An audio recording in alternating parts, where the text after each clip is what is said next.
ിക്കുന്ന ആൾക്കാർക്കെതിരെ നടപടി ഉണ്ടാവണം. അത് നിയമപരമായിട്ടും ഉണ്ടാവണം, ചാനലിന്റെ ഭാഗത്തും ഉണ്ടാവണം. അപ്പൊ ഇതിനു മുൻപ് എന്നെ വിളിച്ചിട്ട് ഒരു കക്ഷി ഒരു മധ്യസ്ഥന്റെ മുഖേന വിളിച്ച് സംസാരിക്കുകയും ഡിസ്നിയുടെ ഭാഗത്തുനിന്ന് എൻക്വയറി ഡിപ്പാർട്ട്മെന്റിൽ നിന്ന് എൻക്വയറി പോയിട്ടുണ്ട്, ലോ ഡിപ്പാർട്ട്മെന്റിൽ നിന്ന് ചെയ്തിട്ടുണ്ട്. അതുകൊണ്ട് അഖില് ഇനി ഈ വിഷയത്തിനകത്ത് ഇടപെടണ്ട. ചോദ്യം ചെയ്തു. എന്റെ ചോദ്യം ചെയ്യലിന്റെ ഭാഗമായിട്ട് ഇവരെന്നെ അകത്തേക്ക് വിളിച്ച് ഇവരെന്നെ ആദ്യം ഫസ്റ്റ് വാണിംഗ് തന്നു. ആദ്യം എന്നെ കൺവിൻസ് ചെയ്യാനാണ് ശ്രമിച്ചത്. ഇവര് അങ്ങനെയൊന്നും നല്ല കാര്യങ്ങളെന്ന് പറയാൻ ശ്രമിച്ചത്. പക്ഷെ ഇതിന്റെ ടെക്നിക്കൽ സൈഡ് കൂടെ എനിക്ക് അറിയാവുന്നത് കൊണ്ട് എനിക്ക് അവരെ പ്രോപ്പറായിട്ട് കൗണ്ടർ ചെയ്യാൻ പറ്റി. ഉപദ്രവിക്കാൻ ശ്രമിച്ചു, കുക്കർ എടുത്ത് അടിക്കാൻ ശ്രമിച്ചു. അതിന്റെ പേരിൽ സിബിനെ ഞങ്ങൾ ഒരു മുറിയിൽ പൂട്ടിയിട്ടിട്ടുണ്ട്. പുറത്തു വിടാൻ പറ്റില്ല, ഗുളിക കൊടുത്ത് കൺട്രോൾ ചെയ്ത് നിർത്തിയിരിക്കുകയാണ്. നിങ്ങൾ ആരെങ്കിലും വന്ന് സിബിനെ കൂട്ടിക്കൊണ്ടു പോകണം എന്നാണ് അവരോട് പറഞ്ഞതെന്നാണ് ഞാൻ മനസ്സിലാക്കിയത്. ഈ ഒരു ഭീഷണി കോള് വരികയാണ്. ആ ഭീഷണി കോള് വന്നതിന്റെ ഫലമായിട്ട് അവരത് സ്ഥിരമായതുകൊണ്ട് അവരത് ചീത്ത പറഞ്ഞ് വെച്ച് കട്ട് ചെയ്ത് പോകുന്ന വഴിക്ക് അവര് സ്ഥിരമായി എന്റെ മമ്മിയും പപ്പയും പോകുന്ന ഒരു വഴിയുണ്ട്. മമ്മിയെ ജോലിക്ക് വിടാൻ പോകുന്നതാണ്. ആ വരുന്ന വഴിയിൽ ഒരു കാറ് അവര് തട്ടിയിട്ട് വീഴാത്തത് കൊണ്ട് റിവേഴ്സിൽ വന്ന് ഇടിച്ചിട്ട് അങ്ങനെ ഇടിച്ച് എന്റെ മമ്മിയുടെ കൈ എൽബോ പൊട്ടി. അനന്തപുരി ഹോസ്പിറ്റലില്, തിരുവനന്തപുരത്ത് അനന്തപുരി ഹോസ്പിറ്റലിൽ ഇന്നലെ സർജറി കഴിഞ്ഞ് ഇപ്പൊ മമ്മി ICU ഇന്നലെ പുറത്തേക്ക് കൊണ്ട് ഒരു പണിഷ്മെന്റ് എന്ന രീതിയിൽ എന്നെ, ആ ഗെയിമിന്റെ ഭാഗമായിട്ടുള്ള ഒരു പണിഷ്മെന്റ് എന്ന രീതിയിൽ എന്നെ അവര് ഉറങ്ങാൻ സമ്മതിച്ചില്ല. അവര് ആ കുട്ടീനെ പുറത്തേക്ക് കൊണ്ടുപോയത് കണ്ടന്റ് ആയിട്ട് ഷൂട്ട് ചെയ്തു. ഞങ്ങളെ പുറത്താക്കി, കടച്ചു, ഈ പറയുന്ന ബ്ലൈൻഡ്സ് ഇട്ടു, വീണ്ടും തുറന്ന് ഞങ്ങൾ അകത്തേക്ക്. ഞങ്ങൾ ബാക്ക് ടു ബാക്ക് ഒരു കണ്ടന്റ് എടുത്തോണ്ടിരുന്നപ്പോ എനിക്ക് മനസ്സിലായി ഈ ഷോ ഒരു മാനസിക പരിഗണന തരാത്ത ഷോയാണ്. അതൊരു വിലയും കൊടുക്കാത്തവരാണ്, മാനസിക പരിഗണന കൊടുക്കാത്തവരാണ്, ഹ്യൂമാനിറ്റി നോക്കാത്ത ആൾക്കാരാണ്. അതുകൊണ്ട് കണ്ടന്റിന് വേണ്ടി എന്തും ചെയ്യുന്ന ആൾക്കാരാണ്. അതുകൊണ്ട് എനിക്ക് ഇവിടെ തുടരാൻ സാധിക്കില്ല എന്ന് ഞാൻ അവരടുത്ത് പറഞ്ഞതിന്റെ പേരിൽ ഇവരെന്നെ തിരിച്ച് വീണ്ടും ഗെയിമിലേക്ക് പുഷ് ചെയ്ത് കളയായിരുന്നുണ്ടായിരുന്നത്. വീണ്ടും ബിഗ് ബോസിനെതിരെ, അതായത് ബിഗ് ബോസ് സംഘാടകർക്കെതിരെ കൊടുത്തിരുന്നു. ഇറങ്ങിയതിനു ശേഷം കുറച്ചധികം കാലമായിട്ട് അതിന്റെ പുറകെ നടന്നതിന്റെ പേരിൽ ആ പരാതി ഞങ്ങൾ 2 സ്ഥലത്ത് പരാതി കൊടുത്തിരുന്നു. ഒന്ന് തമിഴ്നാട് DGP ആ പരാതി കൈക്കൊണ്ട് അവിടുത്തെ കൺസേൺ പോലീസ് സ്റ്റേഷനിലേക്ക് അത് എത്തി. അപ്പോ എല്ലാവർക്കും നമസ്കാരം. ഞാൻ Sibin, Malayalam Bigg Boss season 6 ഒരു കണ്ടസ്റ്റന്റ് ആയിരുന്നു. എന്റെ അഡ്വക്കേറ്റ് ആണ്, അഡ്വക്കേറ്റ് സൂര്യ, ഹൈക്കോടതിയിലാണ് പ്രാക്ടീസ് ചെയ്യുന്നത്. അപ്പൊ ഇന്ന് എല്ലാവരും വിളിച്ചതെന്ന് പറഞ്ഞു കഴിഞ്ഞാല് ഈ ബിഗ് ബോസ് ഷോയുമായി ബന്ധപ്പെട്ട് കുറച്ച് കാര്യങ്ങൾ എന്റെ ലൈഫിലുണ്ടായി. അത് ഒരു സാമൂഹികമായി പ്രശ്നം ഉള്ള ഒരു വിഷയമായിട്ട് മനസ്സിലാക്കിയതുകൊണ്ട് അത് നിങ്ങളെല്ലാവരിലൂടെയും ജനങ്ങളിലേക്ക് എത്തിക്കുക എന്നുള്ള ഒരു ഉദ്ദേശം കൊണ്ടാണ് ഞാൻ ഇങ്ങനെ ഒരു സ്റ്റെപ്പ് എടുത്തത് എന്റെ ലൈഫിൽ. എനിക്കൊക്കെ അറിയാം, മീഡിയ ഇൻഡസ്ട്രിയിൽ ഇരിക്കുന്ന ഒരാളാണ്. അപ്പോൾ ആ ഒരു റിസ്ക് എടുത്തിട്ടാണ് ഞാൻ ഈ കാര്യങ്ങളെല്ലാം പുറത്ത് പറയാൻ തയ്യാറായത്.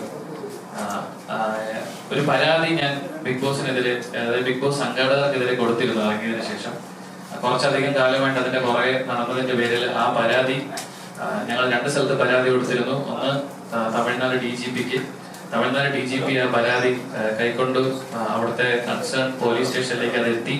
ഇന്നലെ ആ പരാതി സ്വീകരിച്ചു. പരാതി നമ്പർ ജനറേറ്റ് ആയി. എന്നെ സ്റ്റേറ്റ്മെന്റ് എടുക്കാനായിട്ട് വിളിച്ചു. അവര് ഇന്നലെയാണ് വിളിച്ചത്. അതുകൊണ്ടാണ് ഇന്ന് തന്നെ പ്രസ് മീറ്റ് നമ്മൾ വിളിച്ചത്. നാളെ സ്റ്റേറ്റ്മെന്റ് കൊടുക്കാനായി പോകുന്നു. അതുപോലെ നമ്മൾ കേരള DGPക്കും പരാതി കൊടുത്തു. അദ്ദേഹം ആ പരാതി സ്വീകരിച്ച് എറണാകുളം സിറ്റി പോലീസ് കമ്മീഷണർക്ക് ആ പരാതി ഫോർവേഡ് ചെയ്തിട്ടുണ്ട്. ഇനി അവിടെ നിന്ന് തുടർ അന്വേഷണങ്ങൾ ഉണ്ടാകുമെന്ന് ഞങ്ങൾ അറിയിച്ചിട്ടുണ്ട്. അതിന്റെ പേരിലാണ് ഈ പ്രസ് മീറ്റ് വിളിച്ച് ഈ കാര്യങ്ങൾ, അതായത് സീരിയസ് വയലേഷൻസ് അടങ്ങുന്ന ഒരു കാര്യമായതുകൊണ്ടാണ് ഇത് ജനങ്ങളിലേക്ക് എത്തണം, നിങ്ങൾ വഴി ജനങ്ങളിലേക്ക് എത്തണം എന്നറിഞ്ഞുകൊണ്ട് ഈ പ്രസ് മീറ്റ് വിളിച്ചത്. അപ്പൊ ഞാൻ കൊടുത്ത പെറ്റീഷന്റെ റെസീറ്റ് ആണ് ഈ കാണുന്നത്. ഈ പെറ്റീഷനിൽ ഞാനത് വായിക്കാം. ഇതിൽ പറഞ്ഞിരിക്കുന്നത് complaint against Malayalam Bigg Boss season 6 for criminal conspiracy, human rights violation, wrongful confinement, wrongful restraint, criminal intimidation, cheating and dishonesty, defamation, negligent act likely to spread infection or disease dangerous to life, criminal conspiracy, violation of medical ethics and concern, violation of Drugs and Cosmetic Act 1940. ഇത്രയും violations ആണ് ഈ ഷോയ്ക്കെതിരെ ഉള്ളതെന്ന് മനസ്സിലാക്കിയിട്ടാണ് ഞങ്ങൾ പരാതി കൊടുത്തതും അത് accept ചെയ്തത്, അന്വേഷണം പ്രഖ്യാപിച്ചത്. ഇത് നിങ്ങൾ അറിയിക്കാനാണ് വിളിച്ചത്. ഇതിന് ഉണ്ടായ സാഹചര്യം ഞാൻ പറയാം. ഇത് എന്ത് കാരണം കൊണ്ടാണ് ഇത്തരത്തിലേക്ക് എത്തിയതും ഈ എക്സ്പ്ലെയിൻ ചെയ്യുന്നില്ല. ഷോയെ കുറിച്ച് ഒരു എന്റർടൈൻമെന്റ് ഷോയാണ്. അപ്പൊ ആ ഷോയിനകത്ത് കുറച്ച് തെറ്റായ കാര്യങ്ങൾ അല്ലെങ്കിൽ ഇല്ലീഗാലിറ്റീസ്, ഷോയുടെ ഇൻജസ്റ്റിസ് പരമായിട്ടുള്ള കാര്യങ്ങൾ ആ ഷോയിൽ നടക്കുന്നു എന്ന് എനിക്ക് മനസ്സിലായി. ഇത് ഞാൻ കൃത്യമായി ചോദ്യം ചെയ്തു. ഒരു വീക്കെൻഡ് എപ്പിസോഡിൽ ഞാനിത് കൃത്യമായി ചോദ്യം ചെയ്തു. എന്റെ ചോദ്യം ചെയ്യലിന്റെ ഭാഗമായിട്ട് ഇവരെന്നെ അകത്തേക്ക് വിളിച്ച് ഇവരെന്നെ ആദ്യം ഫസ്റ്റ് വാണിംഗ് തന്നു. ആദ്യം എന്നെ കൺവിൻസ് ചെയ്യാനാണ് ശ്രമിച്ചത് ഇവര്. അങ്ങനെയൊന്നും അല്ല കാര്യങ്ങളെന്ന് പറയാൻ ശ്രമിച്ചത്. പക്ഷെ ഇതിന്റെ ടെക്നിക്കൽ സൈഡ് കൂടി എനിക്ക് അറിയാവുന്നത് കൊണ്ട് എനിക്ക് അവരെ പ്രോപ്പറായിട്ട് കൗണ്ടർ ചെയ്യാൻ പറ്റി.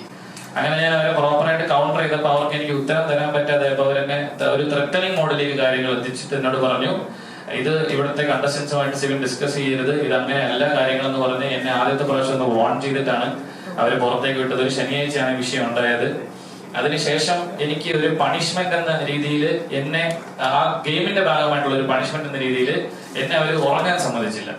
ആ രാത്രി കൃത്യമായി പറഞ്ഞാൽ ഒരു 24 മണിക്കൂറോളം എനിക്ക് ഉറക്കം നിഷേധിക്കുന്നുണ്ടായിരുന്നു. നിങ്ങൾ കാണുന്നത് പോലെയല്ല, ആ ഷോയില് ഡേ ടൈമില് വെളിച്ചമുള്ളതുപോലെ തന്നെ നൈറ്റിലും അത്യാവശ്യം ക്യാമറകളൊക്കെ ഉള്ളതുകൊണ്ട് എല്ലാ പ്രകാശത്തിലാണ്, അവിടെ ലൈറ്റിലാണ് ഉള്ളത്.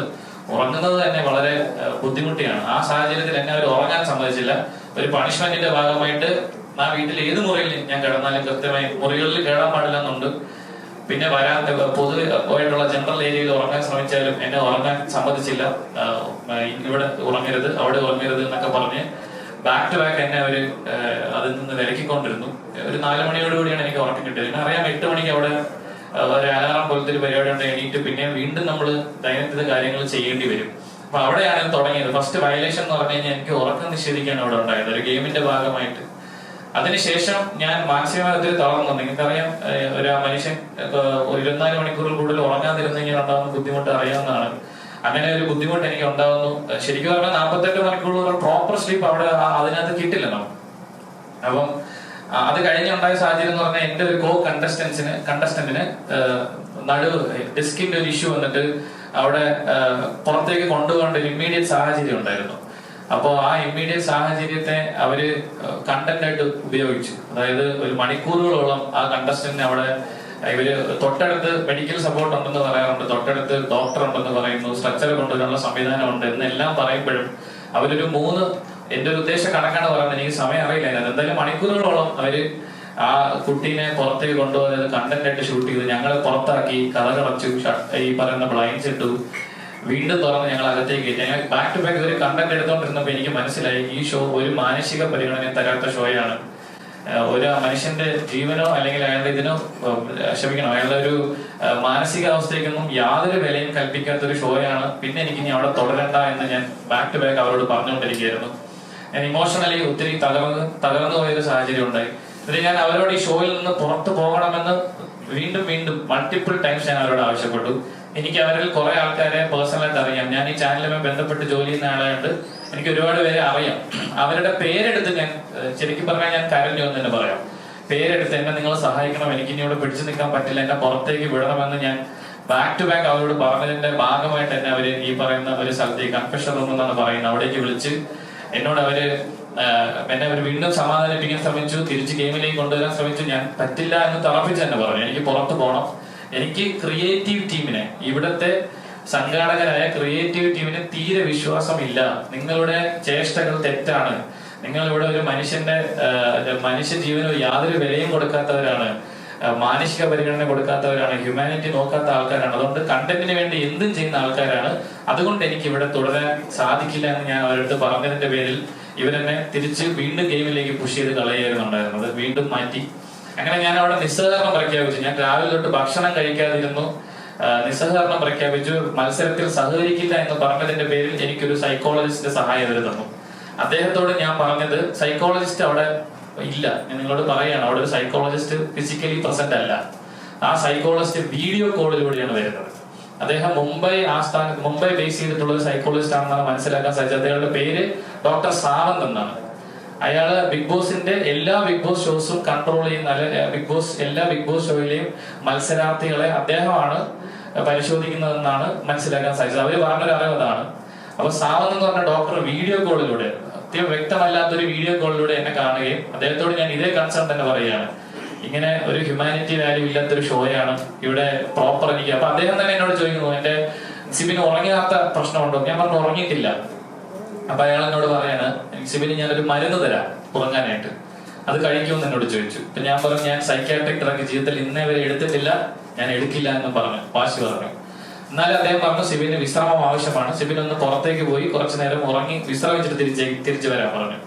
അതിന്റെ ഭാഗമായി എന്നെ അവര് പുറത്തേക്ക് കൊണ്ടുപോയെങ്കിലും എന്നെ അവര് വിശ്രമിക്കാൻ സമ്മതിച്ചില്ല. അതായത് ഞാൻ അവിടെ യൂഷ്വലി മറ്റ് മത്സരാർത്ഥികൾക്കും അങ്ങനെ വിശ്രമിക്കാനുള്ള ഒരു അവസരം അവരോട് കൊടുക്കുന്നുണ്ടായിരുന്നു. എന്നാൽ എനിക്ക് അത് തന്നില്ല. പുറത്തു പോയ സമയത്ത് എന്നെ ഏഷ്യാനെറ്റിന്റെ അല്ലെങ്കിൽ ഈ ഷോയുടെ 3 അധികൃതർ, ടോപ്പ് ലെവലിൽ നിൽക്കുന്ന 3 പേര് വന്ന് എന്നെ അവർ കണ്ടു. എന്നെ അവർ പുറത്തു പോകാൻ അനുവദിച്ചില്ല, പുറത്തു പോകാൻ സാധിക്കില്ല, ഇത് അങ്ങനത്തെ ഒരു ഷോ അല്ല, അങ്ങനെ പുറത്തു പോകാൻ പറ്റില്ല എന്ന് ബാക്ക് ടു ബാക്ക് എന്നെ പുഷ് ചെയ്ത് എനിക്ക് വീണ്ടും തിരിച്ച് കയറുന്നതിന് മുമ്പ് ഒരു ഗുളിക കഴിക്കൂ, അപ്പൊ മാനസികമായി കുറച്ച് ആശ്വാസം കിട്ടും എന്നോട് നിർബന്ധിച്ച് പറഞ്ഞു. അപ്പോൾ ഞാൻ സമ്മതിച്ചു, മരുന്ന് കഴിക്കാമെന്ന് സമ്മതിച്ചു. പക്ഷെ അന്നത്തെ ദിവസം എനിക്ക് അവർ മരുന്ന് തന്നില്ല. അതെന്തുകൊണ്ടാണെന്ന് അറിയാൻ തിരിച്ച് വീടിനുള്ളിലേക്ക് കയറി. ആ രാത്രിയും എനിക്ക് ഉറങ്ങാൻ സാധിച്ചില്ല. മാനസികമായ ബുദ്ധിമുട്ടുകൾ കൊണ്ടും ഫിസിക്കലായിട്ടുള്ള ഭക്ഷണം കഴിക്കാതിരുന്നതിന്റെ പേരിൽ എനിക്ക് പ്രോപ്പറായിട്ട് ഉറങ്ങാൻ സാധിച്ചിട്ടില്ല. അടുത്ത ദിവസം രാവിലെ ഞാൻ ഉറക്കം എണീറ്റിട്ട് ഇവരോട് ഇത് തന്നെ ആവശ്യപ്പെടാണ്, എനിക്ക് പുറത്തു പോകണം, എന്റെ ഉറക്കം ശരിയല്ല, ഞാൻ ഹാലൂസിനേറ്റ് ചെയ്യാൻ തുടങ്ങി എന്ന് പറഞ്ഞു. അതായത് ഒരു മനുഷ്യന് 48 മണിക്കൂർ കൂടുതൽ ഉറങ്ങാതിരുന്നാൽ സംഭവിക്കുന്ന കാര്യം തന്നെ ഹാലൂസിനേറ്റ് ചെയ്യാൻ തുടങ്ങി. എനിക്ക് പ്രോപ്പറായിട്ട് ചിന്തിക്കാൻ കഴിയുന്നില്ല, എനിക്ക് വിശ്രമം ആവശ്യമാണെന്ന് ഞാൻ അവരോട് പറഞ്ഞതിന്റെ പേരിൽ എന്നെ അവർ പുറത്തേക്ക് കൊണ്ടുപോയി ഒരു ഹോട്ടൽ മുറിയിൽ, ഒരു കാറിലേക്ക് എന്നെ കണ്ണ് കെട്ടി കയറ്റുകയും തിരിച്ച് ഈ സ്റ്റുഡിയോയുടെ നിന്ന് ഒരു 10-15 മിനിറ്റ് ദൂരെയുള്ള ഒരു ഹോട്ടലിന്റെ പേര് ഹോട്ടൽ സൈനിൻ എന്നാണ്. ആ ഹോട്ടലിൽ ഒരു മുറിയിൽ കൊണ്ട് എന്നെ പൂട്ടിയിടുകയാണ് ചെയ്തത്. അത് യൂഷ്വലി ഇവരുടെ ഒരു പ്രൊസീജിയറാണ്, പ്രോട്ടോകോളാണ്. പുറത്ത് കൊണ്ടുപോയി ഈ വിശ്രമിപ്പിക്കുക എന്നുള്ളത്. അപ്പം നമ്മളെ വെളിയിലേക്ക് ഇറക്കില്ല, അത് അവരുടെ പ്രോട്ടോകോളിന്റെ ഭാഗമായെന്നാണ് മനസ്സിലാക്കുന്നത്.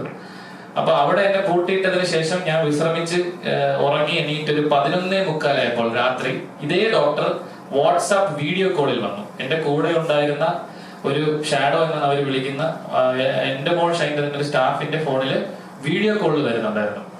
ആ വീഡിയോ കോള് നിങ്ങൾക്കറിയാം, ചെന്നൈ ഔട്ടറിലാണ് ഈ EVP സ്റ്റുഡിയോ ഇരിക്കുന്നത്. അപ്പൊ അവിടെ നെറ്റ്വർക്ക് വളരെ കുറവാണ്. ആ നെറ്റ്വർക്ക് ഇല്ലാത്ത ആ ഏരിയയില്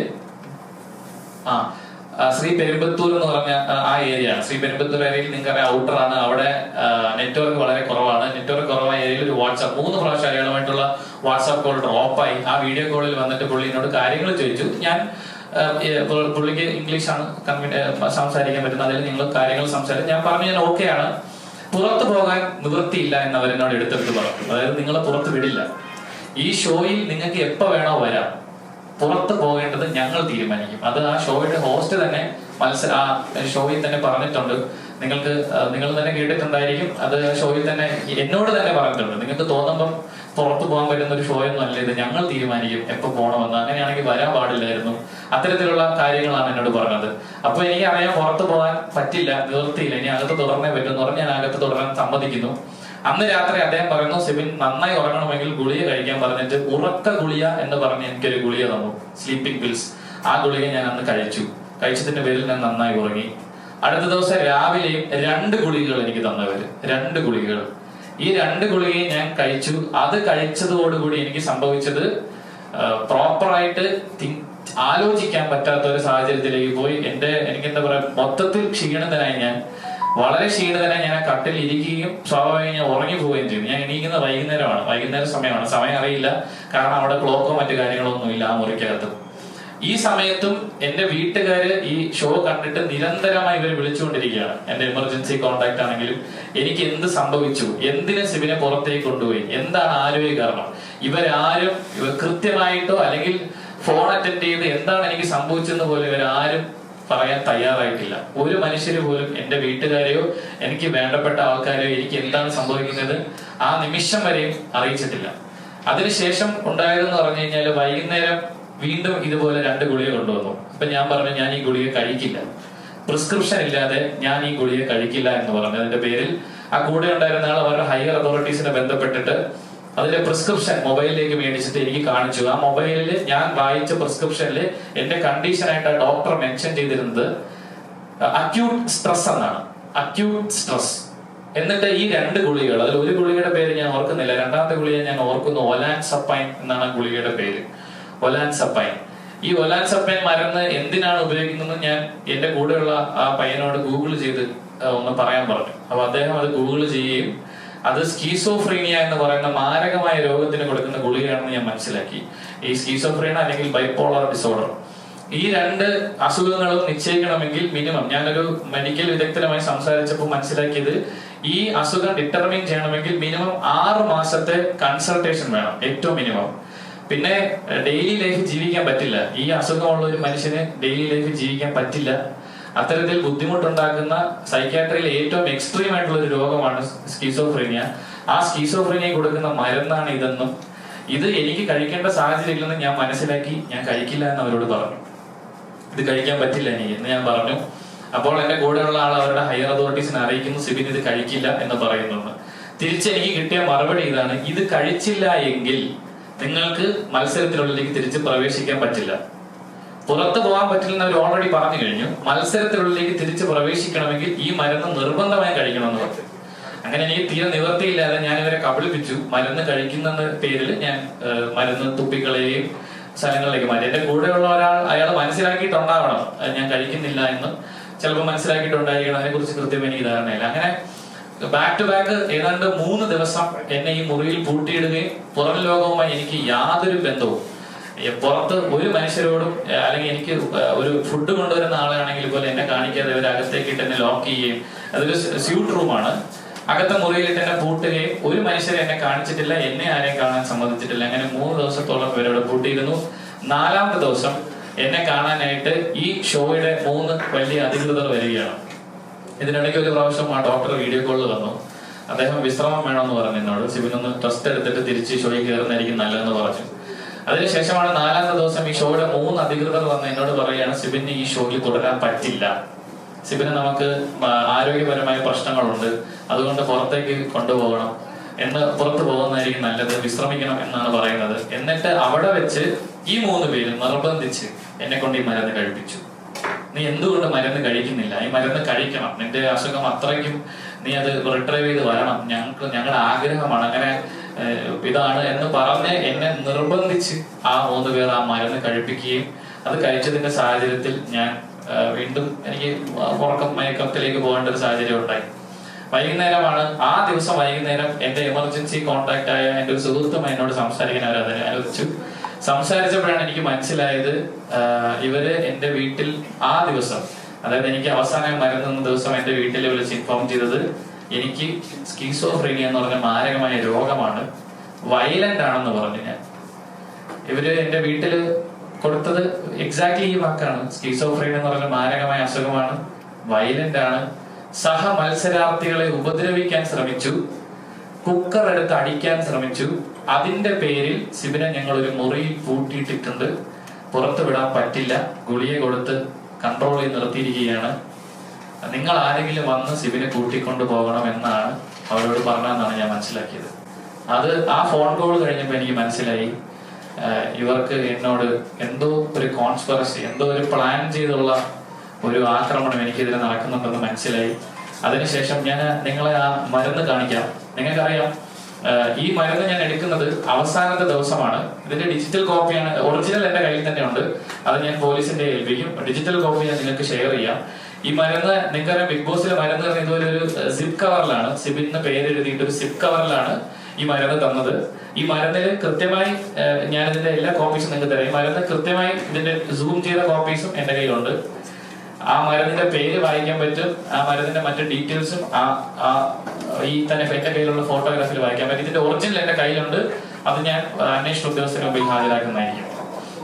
അപ്പൊ എന്റെ വീട്ടിൽ വിളിച്ചത് പറഞ്ഞത് ഇങ്ങനെ ഒരു കോൺസ്പിറസി നടക്കുന്നുണ്ടെന്ന് മനസ്സിലായിട്ടാണ് ഞാൻ തിരിച്ച് എയർപോർട്ടിൽ വരുന്നത്. അപ്പൊ ഞാൻ എയർപോർട്ടിൽ വന്ന് ഇറങ്ങിയ സാഹചര്യത്തിൽ മീഡിയസ് സ്വാഭാവികമായിട്ട് നിങ്ങൾ ചിലർ അവിടെ ഉണ്ടായിരുന്നു. നിങ്ങൾ എന്നോട് എന്താണ് കാര്യം എന്ന് ചോദിച്ചു. നിങ്ങൾ കാര്യം ചോദിച്ചപ്പോൾ ഞാൻ നിങ്ങളോട് ഡോക്ടറിന്റെ നിർദ്ദേശപ്രകാരം ഞാൻ ഷോയിൽ നിന്ന് പുറത്തു വന്നതാണ്, അല്ലാതെ സ്വയമേ വാക്കൗട്ട് ചെയ്തതല്ല എന്നാണ് ഞാൻ പറഞ്ഞത്. അത് ഈ ഷോയുടെ അധികൃതർ ഉദ്ദേശിക്കുന്ന രീതിയിലുള്ള ഒരു മറുപടി അല്ലാത്തത് കൊണ്ടായിരിക്കാം ഞാൻ വീട്ടിൽ എത്തുമ്പോൾ തന്നെ എനിക്കൊരു കോൾ വന്നു. അതൊരു ത്രെറ്റ് കോൾ ആയിരുന്നു. അതായത് സിബിൻ മീഡിയയോട് സംസാരിക്കാൻ പാടില്ല, കോൺട്രാക്ട് വയലേഷൻ ആണ്, സിബിൻ അകത്ത് നടന്ന കാര്യങ്ങളൊന്നും പുറത്ത് പറയരുത്, സിബിന് ഭാവി ഞങ്ങൾ നശിപ്പിക്കും, സിബിനി വലിയ ഭീമമായ തുക എനിക്ക് തരേണ്ടി വരും, ഞങ്ങൾക്ക് തരേണ്ടി വരും, അങ്ങനെ ഫൈൻ ചോദിച്ച് ഞങ്ങൾ സിബിന്റെ ജീവിതം ബുദ്ധിമുട്ടിക്കും എന്ന് പറഞ്ഞിട്ടുള്ള ഒരു ഫോൺ കോളും അതിന്റെ പുറകെ ഒരു വാട്സാപ്പ് ഓഡിയോ മെസ്സേജുമാണ് ഞാൻ പിന്നെ കാണുന്നത്. ആ വാട്സാപ്പ് ഓഡിയോ മെസ്സേജ് നിങ്ങൾക്ക് വേണ്ടി പ്ലേ ചെയ്യാം.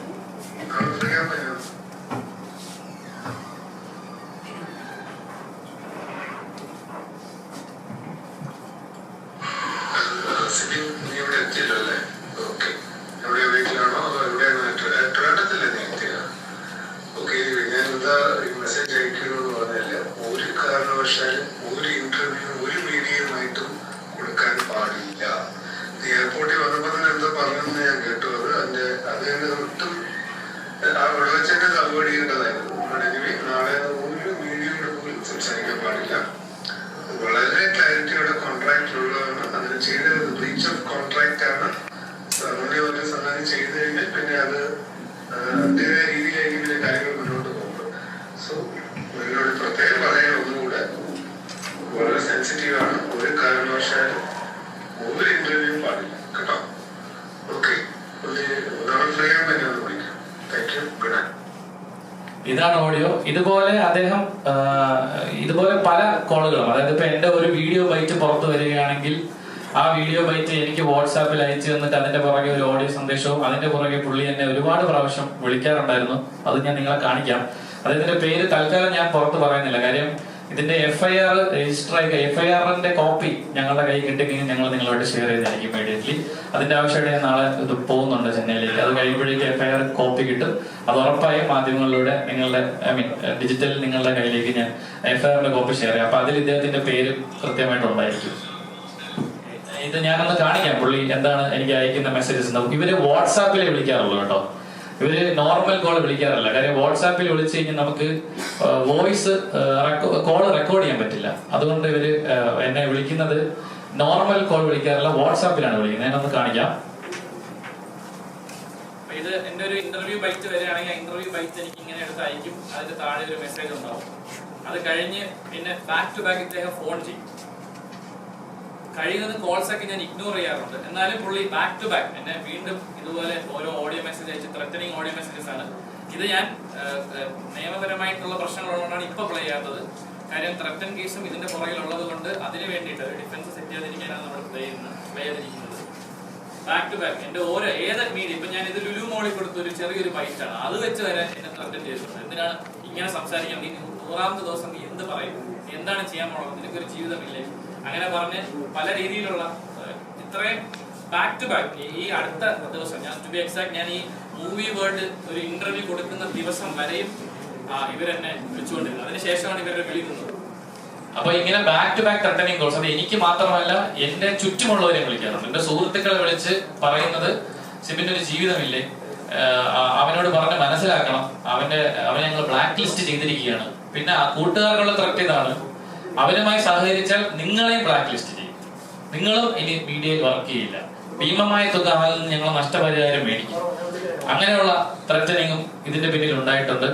ഇനി ഇതിന് കഴിഞ്ഞ് അടുത്ത സംഭവിച്ചെന്ന് പറഞ്ഞാൽ ഇദ്ദേഹത്തിന് എന്റെ അടുത്ത് ദേഷ്യം വരാനുള്ള കാര്യം, ഇദ്ദേഹം തന്നെ എനിക്ക് ഒരു നിശ്ചിത ഫീസ് ആദ്യം ഈ പേയ്മെന്റ് തീരുമാനിച്ചിരുന്നു, ഒരു എമൗണ്ട് തീരുമാനിച്ചിരുന്നു. അതിന്റെ 50% ഇദ്ദേഹത്തിന് കൊടുത്താൽ മാക്സിമം ദിവസം എന്നെ അവിടെ നിർത്തി തരാമെന്ന് ഇയാൾ പറഞ്ഞിരുന്നു. ഇതാണ് നിന്റെ പേയ്മെന്റ്, ഒരു തുക പറഞ്ഞിട്ട് അതിന്റെ പകുതി പൈസ തരാമെങ്കിൽ മാക്സിമം ദിവസം സിബിനെ അവിടെ നിർത്തി തരാം എന്നോട് പറഞ്ഞു. ഞാൻ അത് പറ്റില്ല, അത് അങ്ങനെ സാഹചര്യം ഇല്ല, അതിന്റെ ആവശ്യമില്ല സാറെന്ന് ഞാൻ പറഞ്ഞു.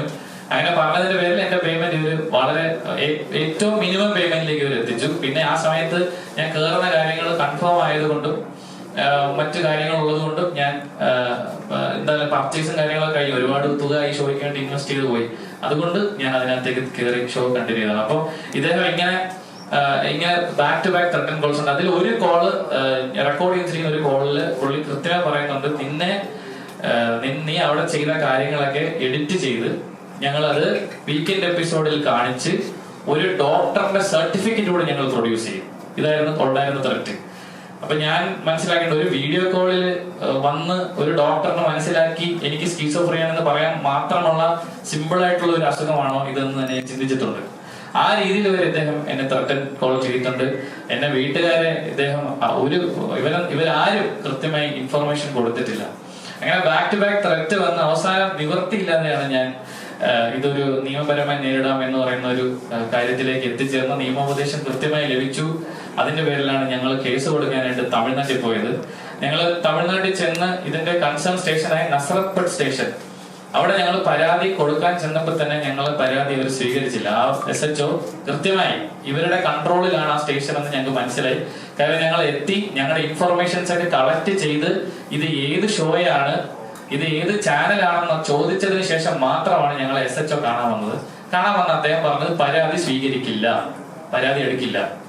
അപ്പം അദ്ദേഹം ഇതിന്റെ നിയമവശങ്ങൾ പറഞ്ഞ് പരാതി സ്വീകരിച്ച് റെസീപ്റ്റ് ചോദിച്ചപ്പോൾ അദ്ദേഹം പറഞ്ഞു തരാൻ പറ്റില്ല, നിങ്ങൾ വേണമെങ്കിൽ DGPക്ക് പരാതി കൊടുത്തെന്ന് പറഞ്ഞു, ACPക്ക് പരാതി കൊടുത്തെന്ന് പറഞ്ഞു. അങ്ങനെ ഞങ്ങൾക്ക് അവിടെ നീതി കിട്ടില്ലെന്ന് മനസ്സിൽ ഞങ്ങൾ പുറത്തിറങ്ങിയപ്പോൾ ഞങ്ങൾ അവിടെ നിന്നും ഒരു ഇന്നോവ കാർ ഫോളോ ചെയ്യുന്നുണ്ടായിരുന്നു. ഒരു ഇന്നോവ കാർ ഫോളോ ചെയ്യുന്നു.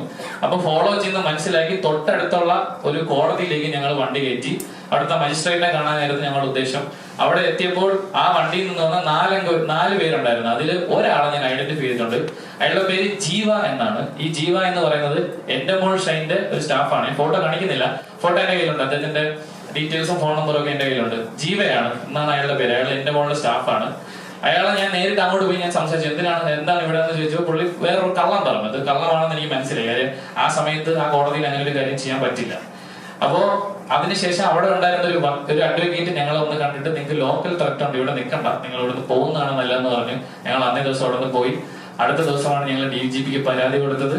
DGP ആ പരാതി കേൾക്കുകയും കൃത്യമായ നടപടി എടുക്കാമെന്ന് ഉറപ്പുവരും. DGPക്ക് ഞങ്ങൾ തമിഴ്നാട് DGPക്ക് കൊടുത്ത പരാതിയുടെ റെസീപ്റ്റാണിത്. ആ പരാതിയിന്മേൽ കൃത്യമായ ആക്ഷൻസ് എടുത്തിട്ടുണ്ട്. ആ ആക്ഷന്റെ ഭാഗമായിട്ടാണ് എന്നെ ഇന്നലെ വിളിച്ച് നിങ്ങളുടെ കേസിന് നമ്പർ ആയിട്ടുണ്ട്, സ്റ്റേറ്റ്മെന്റ് തരാനായിട്ട് ചെന്നൈയിൽ വരണമെന്ന് പറഞ്ഞത്. അപ്പം ഞാനിത് പബ്ലിക്കിൽ ടേക്കപ്പ് ചെയ്യാനുള്ള കാരണം എന്ന് പറഞ്ഞു കഴിഞ്ഞാൽ ഈ ബിഗ് ബോസ് എന്ന് പറഞ്ഞ ഷോ ഹ്യൂമൻ റൈറ്റ്സിന്റെ 100% ഹ്യൂമൻ റൈറ്റ്സ് വയലേഷൻ ആണ്. അതായത് ഇവർക്ക് വേണ്ട രീതിയിൽ മത്സരം നടക്കുവാനായിട്ട് ഒരു മനുഷ്യന്റെ ജീവിതത്തിനെ അല്ലെങ്കിൽ ജീവനെ തന്നെ ഭീഷണിയാവുന്ന രീതിയിൽ ഇവർ അതിനകത്ത് കാര്യങ്ങൾ ചെയ്യാറുണ്ട്. ഒന്ന്, ഗെയിമിനുള്ളിൽ ഇവർക്ക് എന്ത് മാറ്റങ്ങളോ ഫേവറിറ്റിസോ ഒക്കെ കാണിക്കാമായിരിക്കും. പക്ഷെ ഒരു മനുഷ്യന്റെ എന്താ പറയാ സ്വഭാവം മറ്റു രീതിയിൽ ഇവര് എഡിറ്റിംഗിൽ മാനിപ്പുലേറ്റ് ചെയ്ത് ചിത്രീകരിക്കുന്നു. അതിലും തീരാത്ത ആൾക്കാരെ മരുന്ന് കൊടുത്ത് പരീക്ഷണ വസ്തുക്കളായിട്ട് ഇവർ ഉപയോഗിക്കുന്നത്. അത് ആർക്ക് വേണ്ടി? ഇവർക്ക് ആരാണ് മരുന്ന് സപ്ലൈ ചെയ്യുന്നത്? ഏത് ഫാർമസ്യൂട്ടിക്കൽ കമ്പനിയാണ് അത് ചെയ്യുന്നത്?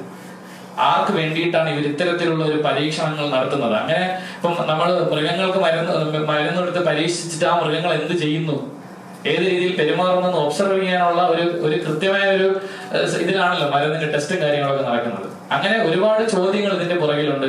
ആ ചോദ്യങ്ങളൊക്കെ ഞങ്ങൾ ഈ പരാതിയിലൂടെ മുന്നിലേക്ക് വെക്കുകയാണ്. ഇതിന് കൃത്യമായ ഒരു നടപടി ഉണ്ടാകുമെന്ന് ഞാൻ പ്രതീക്ഷിക്കുന്നു. ഞാൻ നിയമത്തിലെ വിശ്വാസമുണ്ട് എനിക്ക്. ഒരു കോർപ്പറേറ്റ് കമ്പനിയാണ് അപ്പുറത്തുള്ളതെന്ന് കൃത്യമായ ബോധ്യത്തോടു കൂടിയാണ് ഞങ്ങൾ ഇറങ്ങിയത്. നീതി ലഭിക്കുമെന്ന് പൂർണ്ണമായ ബോധ്യമുണ്ട്. അത് മാത്രമല്ല, എനിക്ക് ജനങ്ങളിലേക്ക് ഇത് എത്തിക്കണം, എല്ലാവരും അറിയണം. ഒരു ഷോയുടെ മറവിൽ ഇവര് കാണിക്കുന്ന ഈ പറയുന്ന ഹ്യൂമൻ റൈറ്റ്സ് വയലേഷൻ, ഒരു മനുഷ്യന്റെ ജീവന് പോലും യാതൊരു വിലയും കൊടുക്കാത്ത രീതിയിലാണ് ഇവർ കാര്യങ്ങൾ ചെയ്യുന്നത്. എന്തിന് എന്റെ അച്ഛൻ വയ്യാതായി, അദ്ദേഹത്തിന് ഹാർട്ട് ഓപ്പറേഷൻ ആണെന്നുള്ള കാര്യം എന്നെ അറിയിക്കണമെന്ന് പറഞ്ഞപ്പോൾ പോലും ഇവര് സമ്മതിച്ചില്ല. മറ്റ് ബാക്കിയുള്ളവർക്കൊക്കെ അതിനുള്ള പ്രൊവിഷൻ കൊടുക്കുമ്പോൾ എന്നോട് അത് ചെയ്തില്ല അവര്. അങ്ങനെ ബാക്ക് ടു ബാക്ക് എന്നെ ഒരു ഉപദ്രവിക്കണം. ഇതിൽ ഏറ്റവും ഹൈലൈറ്റ് ആയിട്ട് ഞാൻ ചൂണ്ടിക്കാണിക്കുന്നത്, ഇവരുടെ ഭാഗത്ത് തെറ്റില്ല എങ്കിൽ എനിക്ക് തരാൻ സമ്മതിച്ച കോൺട്രാക്ട് പ്രകാരമുള്ള പേയ്മെന്റിന്റെ ഡബിൾ പേയ്മെന്റ് ആണ് ഇവരെനിക്ക് തന്നത്.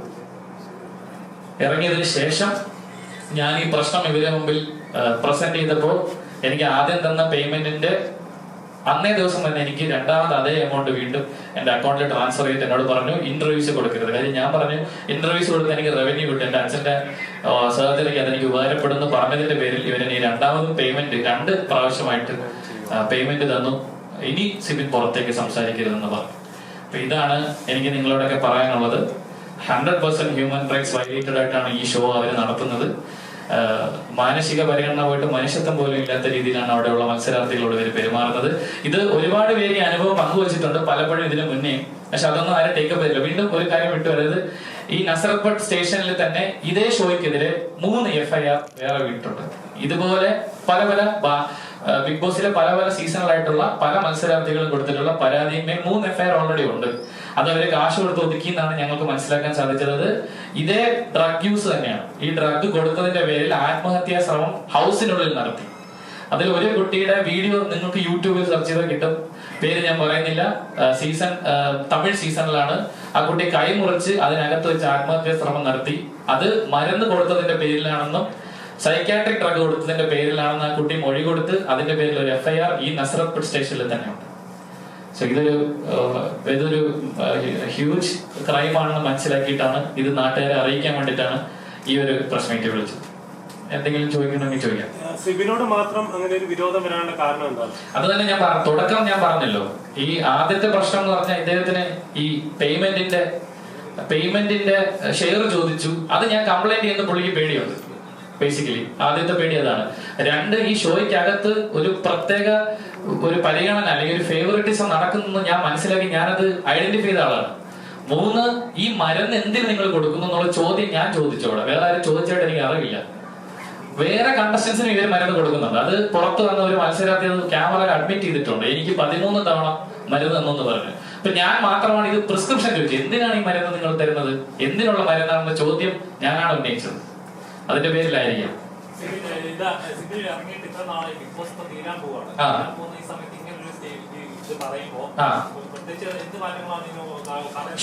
ഇനി ഈ ഷോ ഇതോടെ തീരുന്നില്ല എന്നാണ് ഞാൻ മനസ്സിലായി. ഇനിയിപ്പോ ഇനി നടന്നാലും ഈ ഷോയ്ക്ക് അഗൈൻസ്റ്റ് അല്ല ഞാൻ പറയുന്നത്.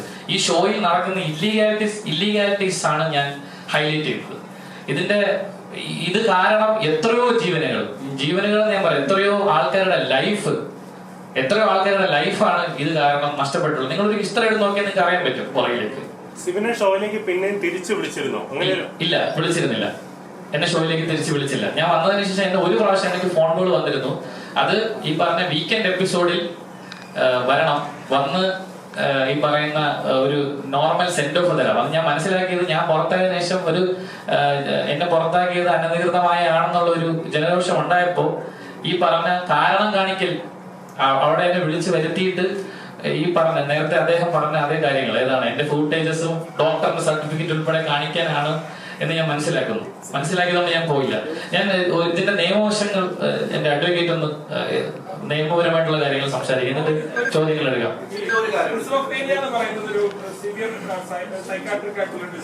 ഏതാണ്? അതെ. അത്തരത്തിലുള്ള ഒരു കാര്യത്തിന് താങ്കൾക്ക് മരുന്ന് നൽകിയതുമായി ബന്ധപ്പെട്ട് അതായത് താങ്കൾ ഈ പ്രിസ്ക്രിപ്ഷൻ പരിശോധിച്ചപ്പോൾ നമുക്കിപ്പോ ഡോക്ടർമാരോടൊക്കെ സംസാരിച്ചാൽ ഏത് മരുന്നാണെന്ന് നമുക്ക് കണ്ടുപിടിക്കാൻ കഴിയും. ഇതുമായി ബന്ധപ്പെട്ട മരുന്നാണോ താങ്കൾക്ക് നൽകിയത്? അതെ, ഞാൻ പറഞ്ഞു. ഒലാൻ സപ്പായ എന്ന് പറഞ്ഞ മരുന്ന് അതിന് ഉപയോഗിക്കുന്നതാണ്. ഞാൻ നേരത്തെ എടുത്ത് പറഞ്ഞു. അതെ, ഞാൻ പറഞ്ഞല്ലോ. ആദ്യം അവര് അവിടെ നിർബന്ധമായി നീ മരുന്ന് കഴിക്കണമെന്ന് പറഞ്ഞു. ആ 3 പേര് നിർബന്ധമായി മരുന്ന് കഴിക്കണം എന്ന് പറഞ്ഞു. അതിന് മുന്നേ എന്നോട് ഇത് ഉറക്ക ഗുളിയാന്ന് പറഞ്ഞ് തെറ്റിദ്ധരിപ്പിച്ചാണ് കഴിപ്പിച്ചത്. അറിയാം. പുറത്തു പോകാൻ നിവൃത്തിയില്ല. എന്നെ വെളിയിൽ വിടില്ല അവര്. എനിക്ക് വെളിയിൽ വരണ്ട. എനിക്ക് ആരെ അറിയിക്കാനുള്ള ഓപ്ഷൻ പോലും ഇല്ല. ഒരു മൊബൈൽ ഫോണും ഇല്ല.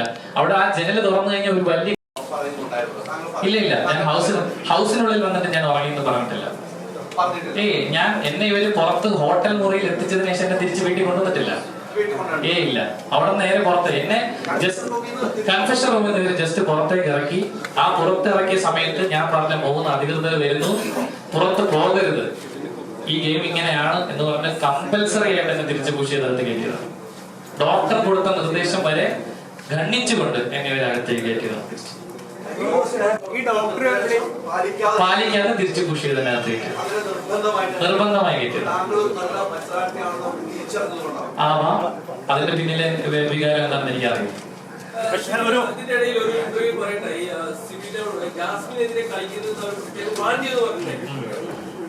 അപ്പൊ അങ്ങനെ വാങ്ങിയ സമയത്ത് ഇതും അതുമായിട്ട് ജാസ്മിനെതിരെ കളിച്ചതുകൊണ്ട് കൂടിയാണോ? നമുക്ക് വിഷയം ഇതിൽ നടക്കണം. ഞാൻ പറഞ്ഞ എനിക്ക് അറിയില്ല. ഇതൊക്കെ ഞാനല്ലല്ലോ മറുപടി പറയുന്നത്. ഇത് ആ സൈഡിൽ നിൽക്കുന്നവരാണ് ഇതിന് മറുപടി പറയുന്നത്. വിളിച്ചു പറഞ്ഞു ഇല്ല. ഇത് നമുക്ക് നമ്മൾ ആ സമയത്തൊക്കെ റെക്കോർഡിനെ കുറിച്ച് ചിന്തിക്കൂ. സ്വാഭാവികമായിട്ട് ബാക്ക് ടു ബാക്ക് നമ്മൾ വിളിക്കുന്ന സമയത്ത് അതിപ്പോ സ്റ്റേറ്റ്മെന്റ് ആയിട്ട് കൊടുക്കുന്നതല്ലേ, നമുക്ക് ബാക്ക് ടു ബാക്ക് നമ്മൾ വിളിക്കുകയാണ്. ആ വിളിക്കുന്നതിന്റെ ഭാഗമായിട്ടാണ് എന്നോട് എന്റെ വീട്ടുകാരോട് ഇങ്ങനെ പറയുന്നത്, അവസാനമായിട്ടാണ് പറയുന്നത്. അപ്പോഴൊന്നും അവർ റെക്കോർഡ് ചെയ്യുന്നതിനെ കുറിച്ച് ചിന്തിക്കില്ല. അതെ, സംശയമാണ് എന്റെ, എല്ലാവരും കൊടുക്കുന്നുണ്ട്.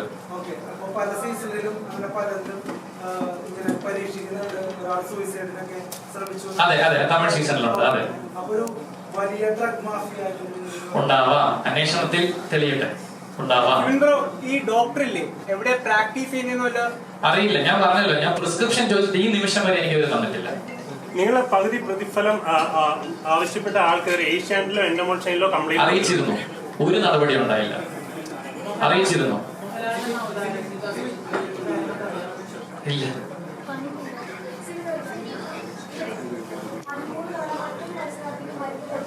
അതെ,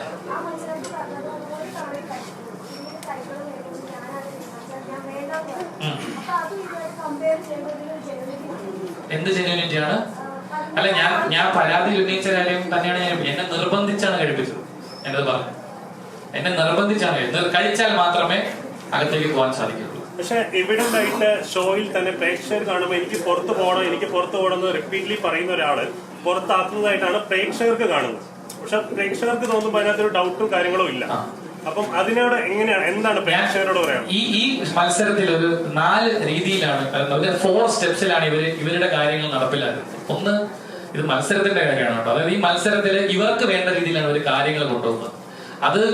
അതിന്റെ മേളിൽ പ്രവർത്തിക്കുന്നവരുണ്ട്. ഇപ്പം അഖിലേട്ടനെ പോലുള്ളവരൊക്കെ അതിന്റെ മേളിൽ പ്രവർത്തിച്ച് ഫൈറ്റ് ചെയ്ത ആൾക്കാരാണ് ഞാൻ മനസ്സിലാക്കുന്നത്. ഇവർ ആദ്യമേ തന്നെ ബേസിക് ആയിട്ട് ടാസ്കിൽ, ഈ കൊടുക്കുന്ന ഗെയിമുകളിൽ ഇവര് കൃത്രിമത്വം കാണിക്കും. 2, ഇവര് എഡിറ്റിംഗിൽ പല കാര്യങ്ങളും ഒഴിവാക്കും. ഞാനിപ്പോ എന്താ പറയാ, ഇതിപ്പോ അദ്ദേഹം സംസാരിക്കും. അപ്പം ഇത് അതിന്റെ ടാസ്കുകളുണ്ട്. അപ്പൊ എന്റെ സീസണിൽ തന്നെ ഈ പവർ റൂമിലേക്ക് വരുന്ന ടാസ്കുകളൊക്കെ കൃത്രിമത്വം കാണിച്ചാണെന്ന് എല്ലാവരും ചർച്ച ചെയ്തതാണത്. ഞാൻ പുറത്താകുന്ന ആ ദിവസമുള്ളത്. 2, ഇവർ എഡിറ്റിംഗിൽ പല കാര്യങ്ങളും ഒഴിവാക്കുന്നു എന്ന് എല്ലാ മത്സരാർത്ഥികളും പുറത്തു വന്ന് പറയുന്നു. ഇപ്പൊ അഭിഷേക് ചെയ്തത് ഉൾപ്പെടെ എല്ലാവരും പുറത്ത് വന്ന് എഡിറ്റിംഗിൽ പല കാര്യങ്ങളും ഒഴിവാക്കി എന്ന് പറയുന്നു. ഇപ്പൊ അവസാനം പറഞ്ഞ സിജോയുടെ സൈഡിൽ ഉൾപ്പെടെ അത് ചെയ്യാം, മത്സരത്തിന്റെ ആവശ്യമാണ്. പിന്നെ 3-മതായി മാനിപ്പുലേറ്റ് ചെയ്യുക. ഞാൻ പറഞ്ഞ കാര്യം എഡിറ്റിലൂടെ മറ്റൊരു രീതിയിലേക്ക് ആൾക്കാരിലേക്ക് എത്തിക്കുക. അതിൽ നിൽക്കാത്തവർക്കാണ് ഇവര് മരുന്ന് കൊടുത്ത് തളർത്തി പുറത്താക്കുന്നത്. ഈ മരുന്ന് കഴിച്ചു എന്ന് പല മത്സരാർത്ഥികൾ കൊടുത്തിട്ടുണ്ടെന്നും പല മത്സരാർത്ഥികളും എന്നോട് പറഞ്ഞിട്ടുണ്ട്. എന്നോട് പറഞ്ഞതിന്റെ ഇപ്പൊ ഞാൻ ഈ പൊതുവേദിയിൽ വന്ന് പറഞ്ഞുകൊണ്ട് അവര് പുറത്തു വരുമെന്ന് ഞാൻ പ്രതീക്ഷിക്കും. അവരും വരും.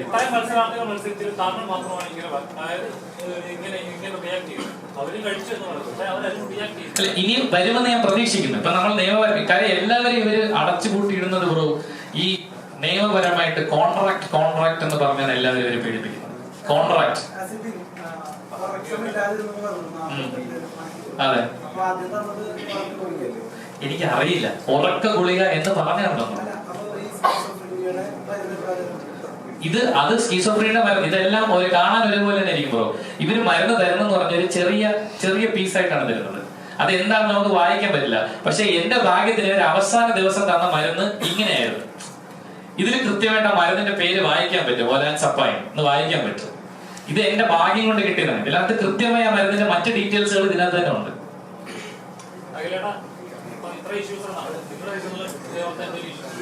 ഞാൻ ആമുഖമായിട്ടൊരു കാര്യം പറയട്ടെ. ഞാൻ പൂർണ്ണമായും സിബിന്റെ സമ്മേളനമാണ്. ഞാനിതിൽ വരുന്നത് ഈ വിഷയത്തിൽ സിബിന് ഒരു പൂർണ്ണ പിന്തുണ. പൊതുവെ ഇത്തരം വിഷയങ്ങളിൽ നമുക്കറിയാം, ഈ അവനവന്റെ കാര്യം നോക്കി ജീവിക്കുന്നവരാണ് നമുക്ക് ചുറ്റും എല്ലാവരും ഉള്ളത്. നഷ്ടങ്ങളെയൊക്കെ പൊതുവെ എല്ലാവർക്കും വലിയ ഭയവുമാണ്. തുടക്കത്തിൽ ഈ വിഷയം പബ്ലിക്കായിട്ട് സിബിൻ എന്നോട് പേഴ്സണലി അവന്റെ ഒരു വിഷമം പറയുകയും അത് പബ്ലിക്കലി പറഞ്ഞിട്ടാണ് ഇത് കൂടുതൽ ചർച്ചയാവുന്നത്. അതുകൊണ്ടാണ് സിബിനോട് പറഞ്ഞപ്പോൾ ഇതിനകത്ത് വരാമെന്ന് ഞാൻ പറയില്ല. അത് ആമുഖമായി പറയട്ടെ, ഇത് എന്റെ പത്രസമ്മേളനമല്ല. പിന്നെ എന്തെങ്കിലും ഇതുമായിട്ട് കണക്ട് ചെയ്തുകൊണ്ട് ചോദിക്കുക, പറയാം. അതോടൊപ്പം ഒരു കാര്യം ഞാൻ കൂട്ടിച്ചേർത്ത് പറയാം. കഴിഞ്ഞ ദിവസം ഇന്ന് സിബിന്റെ പത്രസമ്മേളനമാണ്. അഖില തീയതി പോകരുത് എന്ന് എന്റെ ചില അടുത്ത സുഹൃത്തുക്കൾ ഉപദേശിച്ചു. എന്നോട് പറഞ്ഞത് സിബിൻ പറയുന്നതൊക്കെ നിനക്ക് വിശ്വസിക്കാമോ? അവൻ പറയുന്നത് കള്ളത്തരമല്ലേ? ഞാൻ പറഞ്ഞത് ഒറ്റ കാര്യമേ പറഞ്ഞുള്ളൂ. ഒരു തെളിവും അവരെനിക്ക് തന്നില്ലെങ്കിലും അവർ പറയുന്നത് 100% സത്യമാണെന്ന് മനസ്സിലാക്കിയപ്പോൾ തന്നെയാണ് ഞാൻ പ്രതികരിച്ചത്. അത് പറയാനുള്ള കാരണം, സിബിനെ പോലൊരാളെ സംബന്ധിച്ച്, ഏഷ്യാനെറ്റിൽ വർക്ക് ചെയ്തിട്ടുള്ള ഒരാളെ സംബന്ധിച്ച് അവിടുന്ന് പുറത്തിറങ്ങി ആ ചാനലിനെതിരെ പറയേണ്ട യാതൊരു കാര്യങ്ങളുമില്ല. അവന്റെ ഉള്ളിൽ എത്രത്തോളം വേദന ഉണ്ടായിട്ടുണ്ട് എന്നുള്ളതിന്റെ ഒരു വലിയ തെളിവാണ്. ചെന്നൈ പോലൊരു സ്ഥലത്ത് പോയിട്ട് ആദ്യം പോലീസ് സ്റ്റേഷനിൽ പോയിട്ട് പരാതി കൊടുത്തപ്പോൾ സ്വീകരിക്കാതിരിക്കുകയും വീണ്ടും അതിനെതിരെ പോരാടാൻ അദ്ദേഹത്തിന്റെ കൂടെ സഹായത്തോടുകൂടി കോടതി വഴി DGP നിങ്ങൾ എത്ര പേര് പോകും? നമുക്ക് എല്ലാവർക്കും ഇത്ര വലിയ കോർപ്പറേറ്റുകളിൽ നിന്നൊക്കെ പ്രശ്നങ്ങൾ നേരിടേണ്ടി വന്നു കഴിഞ്ഞാൽ നമ്മൾ എന്തെങ്കിലുമൊക്കെ പറയും, ഒരു ഫേസ്ബുക്ക് പോസ്റ്റോ മറ്റു കാര്യങ്ങളൊക്കെ പറഞ്ഞിട്ട് നമ്മൾ അതിനെ ഒന്ന് സ്റ്റോപ്പ് ചെയ്യും. പക്ഷേ ഒരു ചെറുപ്പക്കാരൻ അതിനെതിരെ പോരാടാൻ തീരുമാനിക്കുന്നു. എന്താണ് ലാഭം? അപ്പൊ ഒരു ലാഭവും പ്രതീക്ഷിക്കാതെ ജീവിതത്തിൽ വലിയ നഷ്ടങ്ങൾ, ഇപ്പൊ ബാക്കി തുടർന്ന സിനിമയിൽ നിന്ന് അവരുടെ പേര് മാറ്റി, റിലീസാവാൻ പോകുന്ന സിനിമയിൽ നിന്ന് പേര് മാറ്റി, മറ്റു പല രീതിയിലുള്ള പ്രശ്നങ്ങൾ, ത്രെട്ടുകൾ, ഭീഷണികളൊക്കെ വരുന്ന സമയത്തും അവൻ അങ്ങനെ ഇറങ്ങി തിരിച്ചിട്ടുണ്ടെന്നുണ്ടെങ്കിൽ അവന്റെ ഉള്ളിൽ എവിടെയോ വേദനിക്കപ്പെട്ടിട്ടുള്ള ഒരു മനുഷ്യനുണ്ടായി. ആ വേദനിക്കപ്പെട്ട മനുഷ്യന്റെ ഒപ്പമാണ് ഞാൻ അന്ന സമയത്തും ഈ മരുന്ന്, ഞാൻ മെഡിക്കൽ കമ്പനിയിൽ വർക്ക് ചെയ്തതാണ്, സൈക്കാട്രിക് ഡിവിഷനുള്ള കമ്പനി വർക്ക് ചെയ്തതാണ്, റിസർച്ച് കമ്പനികളിൽ വർക്ക് ചെയ്തിട്ടുള്ള ആളാണ്. എനിക്കറിയാം ഒരു ഫാർമാ കമ്പനികൾ ഏതെല്ലാം രീതിയിൽ ഇത്തരം റിസർച്ചുകൾക്ക് വേണ്ടിയിട്ട് ആൾക്കാരെ ഉപയോഗിക്കുമെന്നുള്ള കാര്യം. അപ്പൊ ഇതുകൂടെ പറഞ്ഞിട്ടാണ് ഞാനും ഈ വിഷയത്തിൽ വന്നത്. ഇനി നിങ്ങൾക്ക് എന്തെങ്കിലും ചോദിക്കേണ്ട ചോദിച്ചു. നേരത്തെ ഇദ്ദേഹം ചോദിച്ചപ്പോൾ ഞാൻ പറഞ്ഞു ഞാൻ മറുപടി പറയാമെന്ന് പറഞ്ഞു. അതായത് ഈ ഷോയിൽ ഇവർക്ക് തീരുമാനിക്കാം ആരെ ജയിപ്പിക്കണം എന്നുള്ള കാര്യം. ഒരല്പം കഴിവ് അവർക്കുണ്ടായിരുന്നാൽ മതി. അപ്പൊ ഉദാഹരണത്തിന് കഴിഞ്ഞ സീസൺ എടുക്കാം. തുടക്കത്തിൽ ഈ കഴിഞ്ഞ സീസണിൽ മുന്നിൽ വരാൻ നിന്ന മത്സരാർത്ഥി ഞാൻ ആയിരുന്നില്ല. ഞാൻ ഭയങ്കര നെഗറ്റീവിലായിരുന്നു. വിഷ്ണു ആയിരുന്നു മുന്നിൽ വരാൻ നിന്നിരുന്നത്. അതുകൊണ്ട് തന്നെ ഇവർ എപ്പിസോഡിൽ നിന്ന് വിഷ്ണുവിനെ പരമാവധി ഒഴിവാക്കുകയും വിഷ്ണുവിന്റെ ആദ്യത്തെ ക്യാപ്റ്റൻസി ടാസ്ക് നിങ്ങൾ എടുത്ത് നോക്കുക, അത് പസിൽ ടാസ്കാണ്. പസിലുകൾ അറേഞ്ച് ചെയ്യുന്നത് വിഷ്ണു അല്ല, അവർ അറേഞ്ച് ചെയ്ത് കൊടുക്കുന്ന പസിലാണ് വിഷ്ണുവിന്റെ മുന്നിലേക്ക് എത്തുന്നത്, അല്ലെങ്കിൽ ഒരു മത്സരാർത്ഥിയുടെ മുന്നിലേക്ക് എത്തുന്നത്. ഈ മത്സരത്തിൽ ഈ മത്സരാർത്ഥി വിജയിക്കണോ വേണ്ടയോ എന്ന് മുൻകൂറായിട്ട് തീരുമാനിച്ചുകൊണ്ട് ഒരു ടാസ്ക് അവർക്ക് പ്രിപ്പയർ ചെയ്യാൻ പറ്റും. നമുക്കത് ജയിക്കാൻ പറ്റില്ല. അന്ന് വിഷ്ണുവിന്റെ ഈ പസിൽ വിഷ്ണു എത്ര ശ്രമിച്ചിട്ടും വിഷ്ണുവിന് സെറ്റ് ചെയ്യാൻ പറ്റുന്നില്ലായിരുന്നു. ആ ടാസ്കിൽ ഷിജിച്ചേട്ടനാണ് ജയിച്ചത്. ആ ടാസ്കിൽ തന്നെ ഷിജിച്ചേട്ടന്റെ ഒപ്പം മത്സരിച്ച ഞാൻ ആരാണ് മറന്നുപോയി, ഒരാളും ഉണ്ടായിരുന്നു. അയാളുടെ പസിലും അപ്പുറത്തിൽ നാലോ റെഡിയാക്കിയിട്ട് വിഷ്ണുവിന്റെ കുറെ സമയം ട്രൈ ചെയ്തപ്പോഴത്തേക്ക് ബിഗ് ബോസ് അനൗൺസ് ചെയ്തു, നിങ്ങൾ ലിവിംഗ് റൂമിലേക്ക് പോവുക. സമാനമാണ്. ഞാൻ ഇനി ഒരു രണ്ട് കാര്യം കൂടെ പറയാം. കഴിഞ്ഞ സീസണിൽ അവർ ആഗ്രഹിച്ചിരുന്ന ഒരു മത്സരാർത്ഥി ഫിനാലിൽ എത്തണമെന്നും ആ മത്സരാർത്ഥി വിജയിക്കണമെന്നും അവർക്കൊരു വ്യക്തമായ പ്ലാൻ ഉണ്ടായിരുന്നു. ആ പ്ലാന്റെ അടിസ്ഥാനത്തിൽ പക്ഷേ 63ാമത്തെ ദിവസത്തെ എവിക്ഷനിൽ ആ പർട്ടിക്കുലർ മത്സരാർത്ഥി സെക്കൻഡ് ലാസ്റ്റ് നിൽക്കുകയാണ്, വോട്ടിംഗിൽ സെക്കൻഡ് ലാസ്റ്റ് ആണ്. ഒരു പക്ഷേ വന്നാൽ എവിക്ട് ആയി പോയേക്കാം.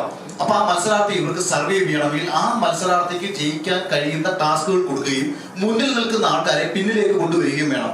അവിടെയാണ് ടിക്കറ്റ് ടു ഫിനാലെ ടാസ്കിലേക്ക് എത്തുമ്പോൾ അതിന് തൊട്ടു മുമ്പ് ലൈഫ് ഗ്രാഫ് എന്നൊരു ടാസ്ക് വന്നു. നമ്മുടെ ജീവിതത്തിലെ ഉയർച്ച താഴ്ചകളെ കുറിച്ച് പറയുക എന്ന് പറഞ്ഞുകൊണ്ടൊരു ടാസ്ക്. ഇതേ മത്സരാർത്ഥിയാണ് ഹൗസിൽ പല പ്രാവശ്യം പറഞ്ഞുകൊണ്ട് നടന്നത്. എനിക്ക് ജീവിതകഥ പറഞ്ഞ സമയത്ത് പൂർണ്ണമായും പറയാൻ പറ്റില്ല, എനിക്ക് പറയാൻ പറ്റില്ല എന്ന് പറഞ്ഞ് നിരന്തരം പരാതി പറഞ്ഞുകൊണ്ട് നടക്കുകയും ലൈഫ് ഗ്രാഫ് എന്നൊരു ടാസ്ക് കഴിഞ്ഞ സീസണിൽ ഏറ്റവും ബോറിംഗ് ടാസ്കും എന്നാൽ പാൻ ഇന്ത്യയിൽ ഹിറ്റായ ടാസ്കുമാണ്. നമ്മുടെ ഇതിന്റെ സനാ കഥയോടുകൂടി ഹിറ്റായ ഒരു ടാസ്കുമാണ്. ഈ ടാസ്ക് ഒരിക്കലും ആരും, കാരണം നിങ്ങൾ ആലോചിച്ചു, നോർമലി പോയിരുന്നെങ്കിൽ ഇത് ഭയങ്കര അത് ബോറിംഗ് ടാസ്കാ. ഒരാഴ്ച മൊത്തം വന്നിരുന്ന മത്സരാർത്ഥികൾ കഥ പറയുക. ഇപ്പൊ ഞാനൊക്കെ വന്ന് പറഞ്ഞ കഥ ഈ പ്രോപ്പർ എപ്പിസോഡിലല്ല ടെലികാസ്റ്റ് ചെയ്ത്, പ്ലസിലാണ് ടെലികാസ്റ്റ് ചെയ്തത്. പക്ഷെ ഒരു മത്സരാർത്ഥിക്ക് പുറത്ത് സപ്പോർട്ട് കിട്ടാൻ അവർ ആ ഹൗസിനുള്ളിൽ ഉന്നയിച്ചുകൊണ്ടിരുന്ന ആക്ഷേപം, അതായത് അവരുടെ പരാതികൾക്ക് വേണ്ടിയിട്ട് ഒരു ടാസ്ക് പ്ലാൻ ചെയ്യുന്നു. അത് കഴിഞ്ഞ് ടിക്കറ്റ് ഫിനാലെ വരുന്നു. ഇപ്പൊ എനിക്കെന്ന് പറയുന്നത് ഭയങ്കര ശാരീരികമായിട്ട് ബുദ്ധിമുട്ടുള്ള സമയമായിരുന്നു. ഒരിക്കലും എനിക്ക് ടിക്കറ്റ് ഫിനാലിൽ ഇവർ തന്ന ടാസ്ക് ജയിക്കാൻ പറ്റില്ല. ഷിജിച്ചേട്ടൻ നടുവേദന പിടിച്ച് കിടക്കുന്ന ആളെ ജയിക്കാൻ പറ്റില്ല. വിഷ്ണുവും മിഥുനും ഞങ്ങളുടെ സ്വഭാവം അനുസരിച്ച് ഈ രാവിലെ തൊട്ട് വൈകുന്നേരം വരെ 15-16 മണിക്കൂർ കുത്തിയിരിക്കുന്ന ടാസ്ക് ജയിക്കില്ല. പക്ഷെ 15-16 മണിക്കൂർ കുത്തിയിരുന്നാൽ ആര് വിജയിക്കുമെന്ന് അവർക്കൊരു പ്ലാൻ ഉണ്ടായിരുന്നു. ആ പ്ലാനിനെ അപ്രതീക്ഷിതമായിട്ട് മറികടന്ന ഒരാളായിരുന്നു നാദ്ര. 2 ടാസ്കിൽ നാദ്ര വിജയിച്ചു. 3ാമത്തെ ടാസ്ക്, അതാണ് ഞാൻ പറയുന്നത്, സ്വിമ്മിംഗ് പൂളിൽ ഒരു കോയിൻ ഇടുന്ന ടാസ്ക് ആണ്. ഞങ്ങളുടെ ഹൗസിൽ വെള്ളത്തെ ഏറ്റവും കൂടുതൽ ഭയപ്പെട്ടിരുന്ന ആൾ നാദ്രയാണ്. ഞാൻ പറഞ്ഞത് നിങ്ങൾക്ക് കൃത്യമായിട്ട് നിങ്ങൾക്ക് ആലോചിച്ച് മനസ്സിലാക്കാൻ പറ്റും. അപ്പോൾ രാജ്യത്തെ അപ്രതീക്ഷിതമായിട്ട് നാദ്ര ഫസ്റ്റ് ടാസ്കിൽ സെറീന ജയിക്കുന്നു, സെക്കൻഡ് ടാസ്കിൽ നാദ്ര ജയിക്കുന്നു. ആദ്യത്തെ ടാസ്കിൽ 10 പോയിന്റും രണ്ടാമത്തെ ടാസ്കിൽ രണ്ടാമത്തെ നാദ്രയ്ക്ക് 19 പോയിന്റ്, 16 പോയിന്റ് ശോഭയ്ക്ക്, 19 പോയിന്റ് നമ്മുടെ നാദ്രയ്ക്ക്. അടുത്ത 3ാമത്തെ ടാസ്ക് എന്ന് പറയുന്നത് നാദ്ര ഏറ്റവും പിന്നിലേക്ക് പോകണമെങ്കിൽ നാദ്രയ്ക്ക് ഒരിക്കലും വിജയിക്കാൻ പറ്റാത്തൊരു ടാസ്ക് കൊടുത്തത് സ്വിമ്മിംഗ് പൂളിൽ മുങ്ങി തപ്പി കോയിൻ എടുക്കുന്ന ടാസ്കാണ്. വെള്ളത്തിൽ ഇറങ്ങിയാൽ ഭയന്ന് വിറച്ച് നിലവിളിക്കുന്ന ഒരാളാണ് നാദ്ര. അപ്രതീക്ഷിതമായിട്ട് നാദ്ര സ്വിമ്മിംഗ് പൂളിൽ ഇറങ്ങിയ സമയത്ത് നാദ്രയുടെ ഒരു ഭയങ്കര, നാദ്ര പണ്ട് മുങ്ങിച്ചാവാൻ പോയിട്ടുള്ളൂ, നാദ്രയ്ക്ക് ഭയങ്കര ഭയം ഉണ്ടാവുകയും വെള്ളം കണ്ട പേടിയുള്ള രോഗമുള്ള ഒരാൾ കൂടിയാണെന്ന് പറഞ്ഞിട്ടുണ്ട്. അങ്ങനെ നാദ്രയെ ഏറ്റവും പിന്നിലേക്ക് കൊണ്ടുപോവുകയും ഇവർ ആഗ്രഹിക്കുന്ന ഒരു മത്സരാർത്ഥിയെ അതുവഴി മുന്നിലേക്ക് കൊണ്ടുവരികയും ചെയ്യണം. അതുപോലെ തൊട്ടടുത്ത് വന്ന പസിൽ ടാസ്കുകൾ. പിന്നെ ഫാമിലി വീക്ക് ഞാൻ ഈ പറഞ്ഞ മത്സരാർത്ഥിയുടെ വീട്ടിൽ നിന്ന് ആരും വരില്ല എന്ന് പറഞ്ഞപ്പോൾ അത് മാറ്റിവെക്കാൻ തീരുമാനിച്ചതാണ്. അതുപോലെ ഇവർക്ക് പ്ലാൻ ചെയ്യും. ഇപ്പൊ ഫാമിലി വീക്കിൽ ഒരാളെയൊക്കെ അകത്തേക്ക് കടത്തി വിടുമ്പോൾ ഡ്രാമ ക്രിയേറ്റ് ചെയ്യാം, അതായത് ഒരു ക്രിയേറ്റീവ് കോൺട്രിബ്യൂഷൻ കൊടുക്കാം. ഉദാഹരണം, ഷിജിച്ചേട്ടന്റെ കണ്ണ് കെട്ടിവെക്കുന്നു, മകൾ അടുത്ത് വന്ന് നിൽക്കുമ്പോൾ അവിടെ ഒരു വൈകാരികമായിട്ടുള്ള അന്തരീക്ഷം ഉണ്ടാവും. ഇപ്പം അച്ഛനായ ഞാൻ ഫ്രീസായിട്ട് നിൽക്കുകയും എൻ്റെ മക്കൾ എൻ്റെ അടുത്ത് വന്ന് നിൽക്കുകയും ഞാൻ ഫ്രീസാണ്, മക്കളുടെ എല്ലാ റിയാക്ഷനും കണ്ടുകൊണ്ട് നിൽക്കുമ്പോൾ സ്വാഭാവികമായിട്ടും ഒരു വൈകാരിക തലത്തെ ഇവർക്ക് ക്രിയേറ്റ് ചെയ്യിച്ചെടുക്കാം. അതായത് മത്സരാർത്ഥികളിൽ നിന്ന് സ്വാഭാവികമായി ഉണ്ടായില്ലെങ്കിലും ക്രിയേറ്റ് ചെയ്യിച്ചെടുക്കാൻ പറ്റും. പക്ഷെ അതേസമയം അത് എനിക്കങ്ങനെ തന്നില്ല. എന്റെ കാര്യത്തിൽ അപ്രതീക്ഷിതമായി സംഭവിച്ചതാണ്. എനിക്ക് പ്ലെയിൻ എൻട്രിയാണ്, അതായത് എന്റെ വൈഫും കുട്ടികളും സ്ട്രെയിറ്റ് ആയിട്ട് കയറി വരികയാണ്. അവിടെ ആ ഡ്രാമ അവിടെ സംഭവിച്ചത് നോർമൽ ആയിരുന്നു, നാച്ചുറൽ ആയിരുന്നു. മറ്റുള്ളവർക്ക് വേണ്ടിയിട്ട് ഇവരെന്ത് ചെയ്തു, ബാക്കപ്പ് സപ്പോർട്ട് കൊടുത്തേണ്ടിരുന്നു. അപ്പൊ ഞാൻ ഈ പറഞ്ഞത് കൃത്രിമത്വം കാണിക്കുകയല്ല, അവർക്ക് ഫേവർ ചെയ്ത് വിജയിക്കാൻ ശേഷിയുള്ള ഒരു മത്സരാർത്ഥിക്ക് വേണ്ടിയിട്ട് പരമാവധി ചെയ്യാം. ഇപ്പൊ തുടക്കത്തിൽ നമ്മളെ തോൽപ്പിക്കാൻ വേണ്ടി ഒരു ടാസ്ക് പ്ലാൻ ചെയ്യാം. ഇപ്പൊ സിവിൻ ഉദാഹരണത്തിന് ജിൻഡോ നന്നായി പെർഫോം ചെയ്യുന്ന ഒരാളാണെന്നും ജിൻഡോയ്ക്ക് പർട്ടിക്കുലർ ടാസ്കുകളിൽ കഴിവുണ്ടെന്നും അവരുടെ ഒരു മത്സരാർത്ഥിക്ക് ആ കഴിവല്ല വേറൊരു കഴിവാണെങ്കിൽ ഒരു ടാസ്ക് കൊണ്ട് ഒരു ഡൗൺ ആക്കുക. ഇപ്പൊ ഹോട്ടൽ ടാസ്കിൽ എന്നെ സെക്യൂരിറ്റി ആയിട്ടാണ് നിർത്തുന്നത്. കഴിഞ്ഞ സീസണിൽ സെക്യൂരിറ്റിക്ക് എന്ത് ചെയ്യാൻ പറ്റും? അവിടെ യാതൊരു റോളും ഇല്ല ടാസ്കിൽ, കാരണം പുറത്തു പോയി നിൽക്കണം. പക്ഷെ നമ്മൾ അതിനെ അതിജീവിച്ച്, അതായത് അവിടെ നിന്ന് എനിക്കെതിരെ പ്ലാൻ ചെയ്ത് തുടങ്ങിയ കാര്യങ്ങൾ നമ്മൾ മനസ്സിലാക്കി അതിജീവിച്ചത് കൊണ്ടാണ് സർവൈവ് ചെയ്ത് മുന്നേ വരാൻ പറ്റിയതും അത് പ്രേക്ഷകർ തിരിച്ചറിഞ്ഞത് കൊണ്ടാണ് വിജയിക്കാൻ പറ്റിയത്. എന്നിട്ട് ഞാൻ പറഞ്ഞല്ലോ, ഫിനാലയിൽ റോബോട്ടിക് ആയിട്ട് വോട്ടുകൾ വന്ന് കയറി അത് പിടിച്ചതാണ്. അത് എന്തുകൊണ്ട് പിടിച്ചു എന്ന് ചോദിച്ചാൽ, കഴിഞ്ഞ സീസണിലെ ക്രിയേറ്റീവ് ഡയറക്ടർ വളരെ സാമാന്യ മര്യാദയുള്ള, ഉത്തരവാദിത്വ ബോധമുള്ള, അല്ലെങ്കിൽ ഒരു ഷോ നന്നായിട്ട് പോകണമെന്ന് ആഗ്രഹിക്കുന്ന ഒരു ലേഡിയായിരുന്നു. അവരും ഇപ്പോ ഞങ്ങൾ ഈ ആരോപണം ഉന്നയിച്ച ആൾക്കാരും തമ്മിൽ വലിയ അടിയാണ് കഴിഞ്ഞ സീസണിൽ നടന്നത്. അവരുടെ ഒരൊറ്റ കടുംപിടുത്തമായിരുന്നു ഈ ഷോ നന്നായി തന്നെ വരണം, അതായത് പ്രേക്ഷകർ ആഗ്രഹിക്കുന്ന ഒരു മത്സരാർത്ഥി ജയിച്ചു വരണം. അതിനാണ് ചില ആൾക്കാർ പറഞ്ഞത് എനിക്ക് ഫേവറിസം കിട്ടുന്നൊക്കെ ചിലർ പറഞ്ഞു. എനിക്കൊരു ഫേവറിസം കിട്ടിയിട്ടില്ല. നല്ലൊരു മത്സരാർത്ഥി എന്ന നിലയിൽ പ്രേക്ഷകർ ഇഷ്ടപ്പെടുന്ന ഒരു മത്സരാർത്ഥി ജയിച്ചു വരട്ടെ എന്ന രീതിയിൽ അവരവരുടെ കടുംപിടുത്തം പിടിച്ചിട്ടുണ്ടായിരുന്നു. അങ്ങനെ ദിസ് ഈസ് ടോട്ടലി അൺഫെയർ എന്ന് പറഞ്ഞിട്ട് ഞങ്ങൾ ഈ പറഞ്ഞ ആൾക്കാർ മെസ്സേജ് അയച്ചിട്ട് എന്റെ ബാക്കപ്പ് പാർട്ടി, ഞാൻ വിജയിച്ച പാർട്ടിക്ക് പങ്കെടുത്തിട്ടില്ല. ഞാൻ വിജയിച്ച ദിവസം ഏഷ്യാനെറ്റിന്റെ ഒരാൾ പോലും അങ്ങനെ ദിവസത്തെ പാക്കപ്പ്, അന്ന് രാത്രിയിലെ പാക്കപ്പ് പാർട്ടിയിൽ പങ്കെടുക്കാതെ പോയതാണ്. കാരണം അവർ ആഗ്രഹിച്ചതും അവർ ചിന്തിച്ചതും ഇയാളെ അല്ല. കാര്യം മുൻകൂറായിട്ട് ഷോയിൽ കയറുന്നതിന് മുൻപേ വാക്ക് കൊടുത്ത് ഒന്നുകിൽ ഷെയർ വാങ്ങിയിട്ടോ അല്ലെങ്കിൽ മറ്റെന്തെങ്കിലും രീതിയിൽ ഭാവിയിൽ പ്രയോജനം കൊടുത്താന്ന് പറഞ്ഞിട്ടോ ആ പ്ലാനുകൾ പൊളിഞ്ഞു. അതിന്റെ ദേഷ്യം ഇവർക്കുണ്ടായിരുന്നു. താങ്കൾ ഇത് പറയാൻ എന്തുകൊണ്ട് 1 വർഷം സമയമെടുത്തു? അല്ല, ഇനി ഞാൻ വിജയിച്ച ആളല്ലേ. ഞാൻ ജയിച്ചതിന് ശേഷം ഞാൻ വന്നിട്ട് എന്നിട്ട് ഞാൻ പറയാം, ഞാൻ ഏഷ്യാനെറ്റിന്റെ ഫസ്റ്റ് ഒരു പ്രൊമോ ഷൂട്ടിനാണ് പോകുന്നത്, ഒരു സീരിയലിന്റെ പ്രൊമോ ഷൂട്ട്. അപ്പോഴും ഇതിനെ വിളിച്ചിട്ട് പ്രവീൺ, അതായത് നമ്മുടെ ഇവനോട് സിബിനോട് പറഞ്ഞ ഇദ്ദേഹം ഈ പ്രവീൺ എന്ന് പറയുന്ന ഏഷ്യാന്റെ ഒരു PR ആയിട്ട് പുള്ളി എന്നെ വിളിച്ചിട്ട് പറഞ്ഞു, അഖിലെ പൈസയൊന്നും ചോദിക്കരുത്, അഖിലിന് നമ്മൾ ഉണ്ടാക്കി തന്നിട്ടുള്ള ഒരു വലിയൊരു മൈലേജ് ഉണ്ട്. ഞാൻ പറഞ്ഞു, ഞാൻ ചിരിച്ചു. അപ്പൊ പുള്ളി ചോദിച്ചു, എന്തിനാ ചിരിച്ചത്? ഞാൻ പറഞ്ഞല്ല, തോൽപ്പിക്കാൻ പരമാവധി നോക്കിയിട്ട് പിന്നെ ജയിപ്പിച്ചെന്ന് പറയരുത് എന്ന് ഞാൻ പറഞ്ഞു. ഇതൊക്കെ എനിക്കറിയാം, ഞാൻ അറിയാത്തൊരു പൊട്ടനാണെന്ന് നിങ്ങൾ വിചാരിക്കരുത്. പൈസ തന്നെങ്കിൽ ഞാൻ അത് ചെയ്യും. അപ്പൊ പൈസ തരരുത്. അപ്പൊ ഇതായിരുന്നു തുടക്കത്തിൽ ഇറങ്ങിയ ശേഷം ഉണ്ടായിരുന്നു. പക്ഷെ എനിക്ക് പറയേണ്ട കാര്യമില്ല, ഇപ്പോഴും ഇത് പറയേണ്ട കാര്യമില്ല. കാര്യം എന്താ വെച്ചാൽ, ഒരാളുടെ ഒരു പ്രശ്നം എന്റെ മുന്നിലേക്ക് എത്തിയപ്പോ എനിക്ക് നിശബ്ദത പാലിച്ചൂടെ? എനിക്ക് എന്താണ് നഷ്ടം? ഇപ്പൊ ഒരുപക്ഷെ സാബുവിന്റെ സ്ഥാനത്ത് ഞാൻ കയറി പോകേണ്ട ആളായിരിക്കാം. ഹോട്ടൽ ക്ലാസ്സിൽ ഒരുപക്ഷെ എന്നെ അവർ വിളിച്ചേനെ.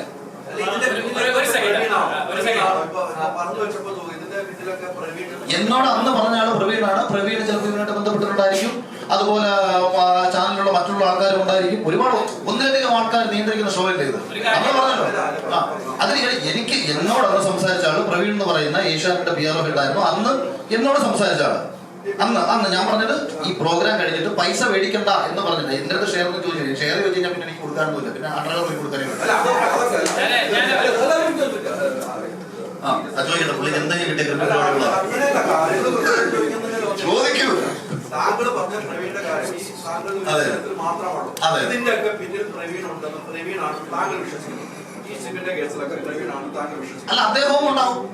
കാര്യം അദ്ദേഹം ഉത്തരവാദിത്തപ്പെട്ട പോസ്റ്റ് ഇരിക്കുന്നതാണ്. ഞാൻ പറഞ്ഞത്, എന്നോട് പേഴ്സണലി പറഞ്ഞത്, അന്നത്തെ വിഷയത്തിൽ സംസാരിച്ചത് ഇദ്ദേഹമായിരുന്നു. പൈസ മേടിക്കരുത്, കോൺട്രാക്ട് ഉണ്ട്, തിരിച്ച് സംസാരിക്കരുത് എന്ന് പറഞ്ഞ് ഇത്തരം ഭയപ്പെടുത്തലുകൾ ആദ്യത്തെ നടത്തിയാണ് പ്രവീൺ എന്ന് പറഞ്ഞ ഇദ്ദേഹമാണ്. ഈ ശോഭ തന്നെ പറഞ്ഞല്ലോ, പ്രവീൺ ചേട്ടനാണ് ശോഭയെ ബിഗ് ബോസിലേക്ക് കയറ്റി വിട്ടെന്ന് പറഞ്ഞത്. ഇപ്പൊ ജാൻമണി എനിക്കെതിരെ ഒരു വീഡിയോ ചെയ്ത് സംസാരിച്ച സമയത്ത് ജാൻമണി തന്നെ സിബിനോട് പറഞ്ഞു, ജാൻമണി ഹോട്ടൽ ടാസ്ക് കയറ്റി വിടാം, ഗസ്റ്റായിട്ട് കയറ്റി വിടാം, അഖിൽമാറിനെതിരെ വീഡിയോ ചെയ്യും. ഈ മറ്റേ അപ്സരയുടെ ഹസ്ബൻഡ് ആൽബി, ഈ പെൺകുട്ടിയെ, അതാ ഞാൻ പറഞ്ഞത്, ഈ പാവം പിടിച്ചവനെ ചതിച്ചതായി വരും. അത് അഖിൽമാരുടെ ഏറ്റവും മൊത്തം വോട്ട് ചെയ്ത് ചാനത്തിക്കോളാൻ പറഞ്ഞു. ഇതെല്ലാം പ്ലാനാണ് ഇവർക്ക് ഇങ്ങനെ, അതായത് മനഃപൂർവ്വം ചെയ്യുന്നതിലും പിടിക്കുന്നതിലൊക്കെ തന്നെ ഇവർക്ക് ഒരു പ്ലാൻ ഉണ്ടാവും. പിന്നെ ഇത് നമ്മൾ ഇത് ഈ പറഞ്ഞത് കൊണ്ട് ലാഭത്തിനോ മറ്റൊന്നിനോ പറഞ്ഞതല്ല, നമ്മുടെ ഉള്ളിൽ നീതി ബോധം. നിങ്ങൾ ഇത്രയും പേര് ഇവിടെ വന്നു, അത് തന്നെ ഏറ്റവും വലിയൊരു കാര്യമായിട്ടാണ് ഞാൻ കാണുന്നത്. വേണമെന്നുണ്ടെങ്കിൽ ഇതിനെ തള്ളിക്കളയാം. പക്ഷെ നിങ്ങൾ ഇത്രയും പേര് സപ്പോർട്ട് ചെയ്യാൻ വന്നില്ലേ, അത്തരം നീതിബോധം എല്ലാവർക്കും ഉണ്ടാവണമെന്നാണ് ഞാൻ പറയുന്നത്. അത് എന്നെ പീഡിപ്പിച്ചിട്ടുണ്ട്.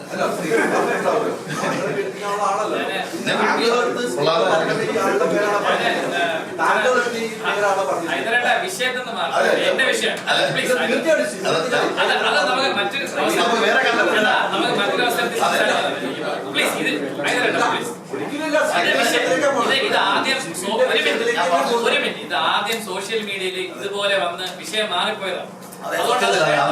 അത് വേണ്ട. ഇത് എന്റെ വിഷയമാണ്. എനിക്കിത് സംസാരിച്ചേ പറ്റൂ. പറയാനുള്ള വേദി അല്ല, ഞാൻ ഒരു കാര്യം ഇപ്പൊ അഖിലേട്ടൻ പറഞ്ഞൊരു കാര്യത്തിന് കൂട്ടിച്ചേർത്ത് ഞാൻ പറയട്ടെ. സ്വിമ്മിംഗ് പൂൾ ടാസ്ക് എന്ന് പറഞ്ഞ അഖിലേട്ടൻ മെൻഷൻ ചെയ്തൊരു കാര്യമുണ്ട്. അതിനകത്ത് ഈ നാദറയ്ക്ക് വെള്ളം പേടിയാണ് എന്നിവരെങ്ങനെ മനസ്സിലാക്കി? എന്നിവര് ക്ലിയർ ആയിട്ട് മനസ്സിലാക്കിയിട്ടുള്ളത് ആദ്യത്തെ സൈക്കാട്രിക് സെഷനിലൂടെയാണ്. ഒരു സംശയമില്ല. അപ്പൊ സൈക്കോളജിസ്റ്റുമായിട്ടുള്ള ആദ്യത്തെ 1 മണിക്കൂർ അല്ലെങ്കിൽ എനിക്ക് 1 മണിക്കൂറായിരുന്നു. എത്രത്തോളം സമയം നാദരയുമായി സംസാരിച്ചിട്ടുണ്ടോ അത്രയുമുള്ള കോൺഫിഡൻഷ്യൽ ആയിട്ടുള്ള മെഡിക്കൽ എത്തിക്സിന് നിരക്കാത്ത രീതിയിൽ ഇദ്ദേഹം ഈ പറഞ്ഞ കാര്യങ്ങളെല്ലാം ക്രിയേറ്റേഴ്സുമായി കമ്മ്യൂണിക്കേറ്റ് ചെയ്തിട്ടുണ്ട്, ഉറപ്പാണ്. അതിന്റെ ഭാഗമായിട്ടാണ് അവർ ടാസ്ക് ഡിസൈൻ ചെയ്യുന്നത്. ഇപ്പൊ ഒരാളെ മാനസികമായി എങ്ങനെ തകർക്കാൻ സാധിക്കുമെന്ന് അവരെങ്ങനെ മനസ്സിലാക്കുന്നു? അവരുടെ ഹിസ്റ്ററി മുഴുവൻ ഈ സൈക്കോളജിസ്റ്റ് വഴി അവർ മനസ്സിലാക്കുക. അത് തന്നെ മെഡിക്കൽ എത്തിക്സിനെതിരാണ്.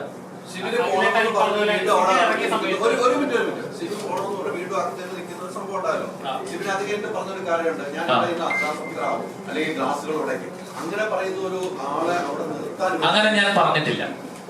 150%. ഞാൻ പറഞ്ഞത് എന്റെ വാക്കുകൾ ഇതാണ്. നിങ്ങൾ എന്തുകൊണ്ട് എന്നെ കൺഫ്യൂഷൻ റൂമിലേക്ക് വിളിക്കുന്നില്ല? ഞാൻ ഇവിടെയുള്ള ആരെങ്കിലും ഉപദ്രവിക്കണോ? അല്ലെങ്കിൽ ഞാൻ ഇവിടെയുള്ള കണ്ണാടികൾ അടിച്ചു പൊട്ടിക്കണോ? ആ കണ്ടന്റ് കിട്ടിയാലേ നിങ്ങൾ എന്നെ അകത്തേക്ക് വിളിക്കൂ എന്നാണ് ഞാൻ പറഞ്ഞത്. എനിക്ക് കൃത്യമായ ബോധ്യമാണ്. 150% ഞാൻ അങ്ങനെയാണ് പറഞ്ഞത്. എന്നെ പുറത്താക്കിയതല്ല ഹൈദരാബാദിന്റെ പ്രശ്നം, പുറത്താക്കിയതല്ല. ഇപ്പോൾ ഞാൻ ഉന്നയിക്കുന്ന പ്രശ്നം എന്നെ പുറത്താക്കിയതല്ല, അത് തന്നെയാണ്. ഈ ആരോപണങ്ങളൊക്കെ പുറത്താക്കിയതിന്റെ ഗ്രഡ്ജാന്ന് നമുക്ക് പറഞ്ഞു കഴിഞ്ഞാൽ എന്ത് ചെയ്യാൻ പറ്റും? എനിക്ക് അങ്ങനെ പുറത്താക്കിയതിൽ എനിക്കങ്ങനെ ഇത്തരത്തിലുള്ള ഒരു ഗെയിം ഷോയിൽ തുടരാനായിട്ട് മാനസികമായ ബുദ്ധിമുട്ട് ഞാൻ അവിടെ പബ്ലിക്കിൽ അറിയിച്ചിട്ടുണ്ട്. അത് ഞാൻ പറഞ്ഞിട്ടുണ്ട്. ഞാൻ ഒരു ഇന്റർവ്യൂവിൽ അല്ലെങ്കിൽ ഒരു പൊതുവേദിയിലും എന്നെ പുറത്താക്കിയതിനുള്ള ഗ്രഡ്ജാണെന്നോ അല്ലെങ്കിൽ അതാണെന്നോ ഞാൻ ആ രീതിയിൽ ഒരു ഇന്റർവ്യൂ കൊടുത്തിട്ടില്ല. ഞാൻ ഇറങ്ങിയ സമയം തൊട്ട് ഞാൻ പറയുന്നത് എന്നോട് കാണിച്ച അനീതിയാണ്. ആ അനീതി ഇതാണ് ആ നീതി. റോങ്ഫുൾ കൺഫൈൻമെന്റ്, മരുന്ന് തരിക, എന്റെ വീട്ടുകാരെ അറിയിക്കാതിരിക്കുക, എന്നെ ഒറ്റപ്പെടുത്തുക. ബേസിക്കലി ഒറ്റപ്പെടുത്തുക എന്നുള്ളതാണ് ഇവരുടെ ഒരു ടാർഗറ്റ്. അതായത് എന്റെ സുഹൃത്തുക്കൾക്ക് അയച്ച മെസ്സേജിന്റെ സ്ക്രീൻഷോട്ട് വരെ എനിക്കുണ്ട്. ഞാൻ അവരെ ഓർത്തിട്ട് നിങ്ങൾക്ക് കാണിക്കുന്നില്ല. എന്നോട് ഞാനത് പറഞ്ഞോട്ട് സഹോദര, അതായത് എന്നോട് ചേർന്ന് നിൽക്കുന്ന ഏറ്റവും അടുത്ത് നിന്ന് എന്നെ സഹായിക്കുന്ന ആൾക്ക് മെസ്സേജ് അയച്ചിരിക്കുന്നത് Sivin is black listed from media industry, he is fighting against biggest tycoon. ആ മെസ്സേജ് എനിക്ക് കാണിക്കാൻ പറ്റാത്തൊരു സാഹചര്യം. നിങ്ങൾ സിബിനെ സപ്പോർട്ട് ചെയ്യുകയാണെങ്കിൽ നിങ്ങൾക്കും അവസരങ്ങൾ നഷ്ടപ്പെടും. അതുകൊണ്ട് സിബിന്റെ ആയിട്ടുള്ള കൂട്ട് കട്ട് ചെയ്യുക, എന്നെ ഒറ്റപ്പെടുത്തുക എന്നുള്ളതാണ് അവരുടെ ഉദ്ദേശം. ഈ പറയുന്ന സൈക്കോളജിസ്റ്റ് പ്രാക്ടീസ് ചെയ്യുന്ന ഒരു സൈക്കോളജിസ്റ്റ് ആണ് അവർക്ക് പ്രൂവ് ചെയ്യാൻ സാധിച്ചാലും ഈ മരുന്ന് തന്നത് അവരുടെ ഇൻസ്ട്രക്ഷൻ പ്രകാരമാണ് അവർക്ക് പ്രൂവ് ചെയ്യാൻ പറ്റിയ നിങ്ങളുടെ കേസ് നിലനിൽക്കുമോ? നിയമപരമായുള്ള കാര്യമാണ്. കാര്യം വീഡിയോ കോളിലൂടെ ഒരു കൺസൾട്ടേഷനിലൂടെ കൊടുക്കേണ്ട ഒരു മരുന്നല്ല ഇതെന്ന് ഞാൻ മനസ്സിലാക്കുന്നു.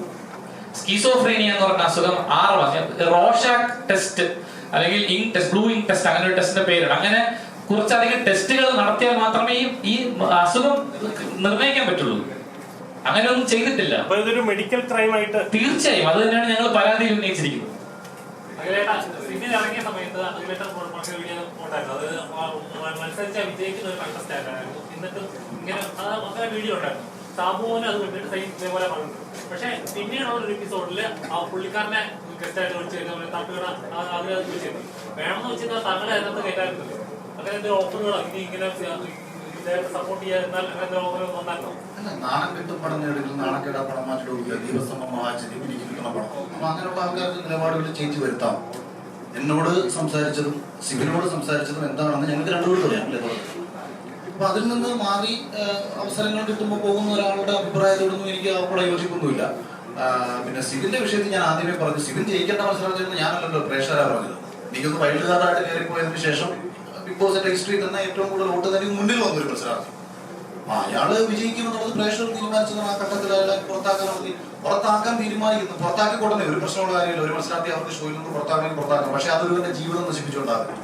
നാളെ ഈ സിബിൻ ഇറങ്ങി ഇപ്പൊ നിങ്ങളിപ്പോ തന്നെ സിബിൻ സംസാരിക്കുന്ന സമയത്ത് ഇപ്പോഴൊരു പക്ഷേ മേ ബി വന്നേക്കാം, നിനക്ക് തടികളില്ലാത്തതല്ലേ എന്ന് പറഞ്ഞേക്കാം. അതായത് ഒരു ചെറുപ്പക്കാരനെ നമ്മൾ കേരളത്തിൽ 3.5 കോടി ജനതയുണ്ടെങ്കിലും ഒരാളെ നശിപ്പിച്ചാലും സംസാരിക്കണ്ടേ? അത് നാളെ എത്രയോ പേരായി മാറിയേക്കാം. നാളെ ഇപ്പൊ നിങ്ങളുടെ ആരെങ്കിലും ഒരൊക്കെയാൾ ഇതുപോലത്തെ ഷോയിലേക്ക് പോകില്ലേ? അപ്പൊ ഇത് നിങ്ങൾക്ക് തന്നെ സംഭവിച്ചൂടെ? അതുകൊണ്ടാണ് ഞാനൊക്കെ പ്രതികരിച്ചത്. അതുകൊണ്ടാണ് സിബിനത് പറഞ്ഞത് കേട്ടപ്പോൾ എനിക്കിത് അഡ്രസ് ചെയ്യേണ്ട ഒരു വിഷയമാണ്. അതോടൊപ്പം ഞാൻ കൂട്ടത്തിൽ മറ്റുള്ള ചില പെൺകുട്ടികളോട് കാണിക്കുന്ന കാര്യങ്ങളും കൂടി പറഞ്ഞപ്പോഴത്തേക്ക് പിന്നീട് ചർച്ച മൊത്തം അതിലേക്ക് പോയി. അല്ല, അത് അവരുടെ കുഴപ്പമാണ്. ഇപ്പൊ എത്രയോ പേര് ഇപ്പൊ ഈ അടുത്ത സമയത്ത് മാളവിക എന്ന് പറയുന്ന ഒരു പെൺകുട്ടി, ഒരു നടി, അവർ വന്നിട്ട് അവർക്ക് ഒരു സിനിമ സെറ്റിലൊരു സംവിധാനം കൊണ്ട് അനുഭവം പറയുന്നത് കേസ് കൊടുക്കുന്നില്ല. കേസ് കൊടുക്കാതെ നമുക്ക് എന്ത് ചെയ്യാൻ പറ്റും? ഇപ്പൊ സിബിൻ എന്നോട് ഹൈദർ തന്നെ ചോദിച്ചു, സിബിൻ കേസ് കൊടുത്തില്ല, അഖിൽമാരായിരുന്നു സംസാരിക്കുന്നത്. കേസ് കൊടുത്തു. അത് അവന്റെ ചങ്കുറപ്പും അവന്റെ വിൽപ്പവർ, അത് ഇതിന്റെ പിന്നാലെ പോയി മെനക്കെട്ട് എത്ര പേര് പോകും? ചിലർ വിചാരിക്കും പോട്ടെ, ഇപ്പൊ സിബിന് വേണമെങ്കിൽ ചിന്തിക്കാം, ഇനി കഴിഞ്ഞ നാളെ സമയത്ത് കിട്ടുന്ന ഒരു അവസരങ്ങൾക്ക് വേണ്ടിയിട്ട് മിണ്ടാതിരിക്കാം. അങ്ങനെ ചെയ്യാതെ പോയത് നീതിക്ക് വേണ്ടിയിട്ടാണ്, കാശിന് വേണ്ടിയിട്ടല്ല.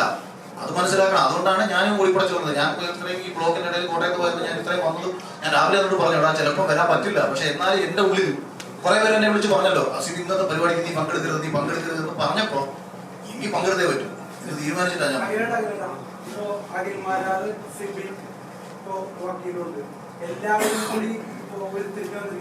എല്ലാവരും കൂടി നമ്മളെല്ലാവരും കൂടി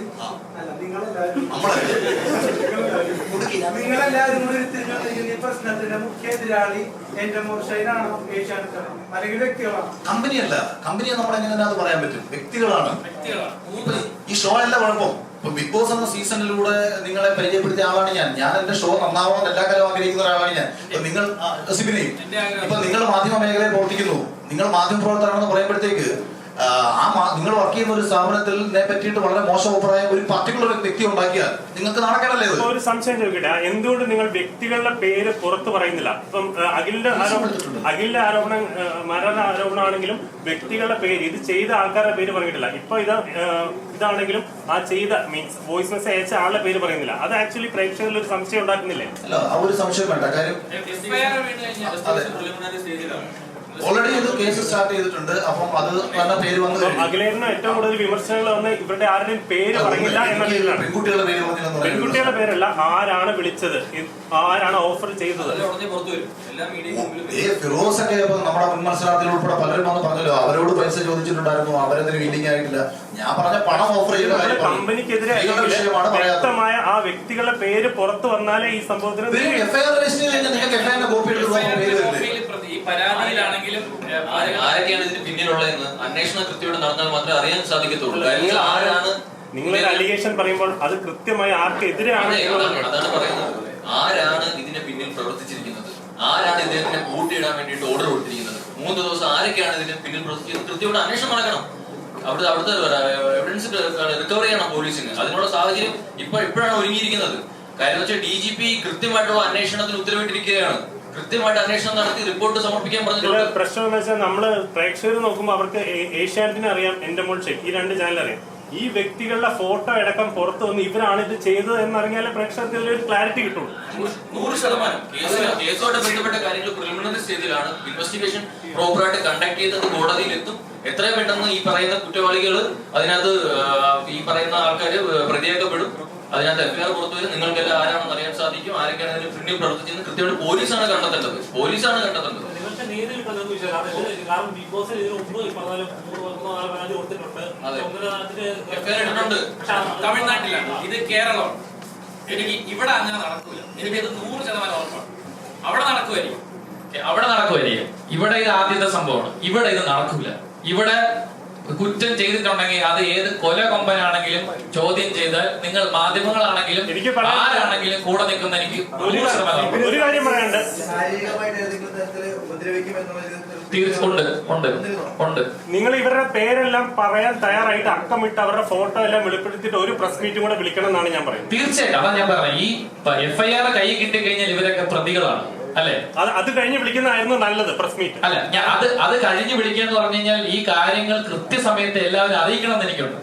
കൃത്യസമയത്ത് ഓരോ അപ്ഡേറ്റഡ് അറിയണം എന്ന് എനിക്കുണ്ട്. ഞാൻ പറഞ്ഞില്ല അയാളുടെ പേര്. ഇവരെല്ലാം പുറത്ത് വന്നു കഴിഞ്ഞാൽ ഇത്രയും അല്ല, ഞാൻ ഈ പറഞ്ഞ അതായത് ഈ കൃത്യമായി തെളിവുള്ള അതെന്ന് വെച്ചാല് ഈ പറയുന്ന ഒരാൾ എന്നെ ഫോളോ ചെയ്ത് വന്നു എന്ന് ഞാൻ കൃത്യമായി പറഞ്ഞ് ഐഡന്റിഫൈ ചെയ്ത ആള്, അതായത് അയാൾക്ക് എന്തായാലും മാറ്റാൻ പറയില്ല. അയാള് ഞാൻ ആരാണെന്ന് പറയാം. ജീവ സെൽവ എന്നാണ് പേര്. ഇതാണ് അദ്ദേഹത്തിന്റെ ഫോട്ടോ. ഇതാണ് അദ്ദേഹത്തിന്റെ ഫോട്ടോ. ഇയാളാണ് എന്നെ പിന്തുടർന്ന് വന്നത്. അതൊന്ന് എല്ലാവർക്കും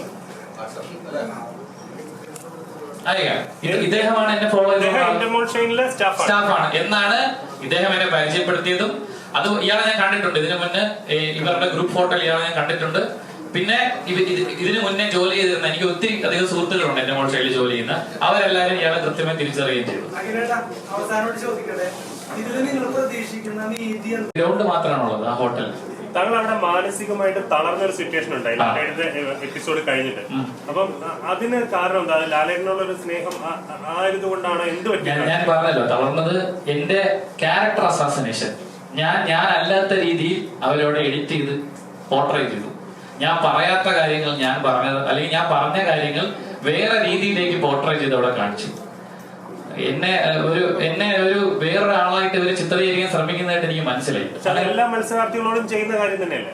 എല്ലാ മത്സരാർത്ഥികളോടും ചെയ്യുന്ന കാര്യങ്ങളല്ല എന്നോട് ചെയ്യുന്നതാണ് ഞാൻ മനസ്സിലാക്കുന്നത്. ഞാൻ ഈ ഷോയ്ക്കുള്ളിൽ അവർക്ക് ഷോയുടെ നല്ലതിന് വേണ്ടിയിട്ട് അല്ലെങ്കിൽ ഷോയുടെ TRPക്ക് വേണ്ടി എന്ത് ചെയ്യാം, എന്റെ കൺസേൺ അതല്ല സഹോദരൻ. എന്റെ കൺസേൺ പുറത്തിറങ്ങിയതിനു ശേഷം എന്നെ എന്തിനു ഇവര് 3-4 ദിവസത്തോളം അടച്ചു വെച്ചിരുന്നു?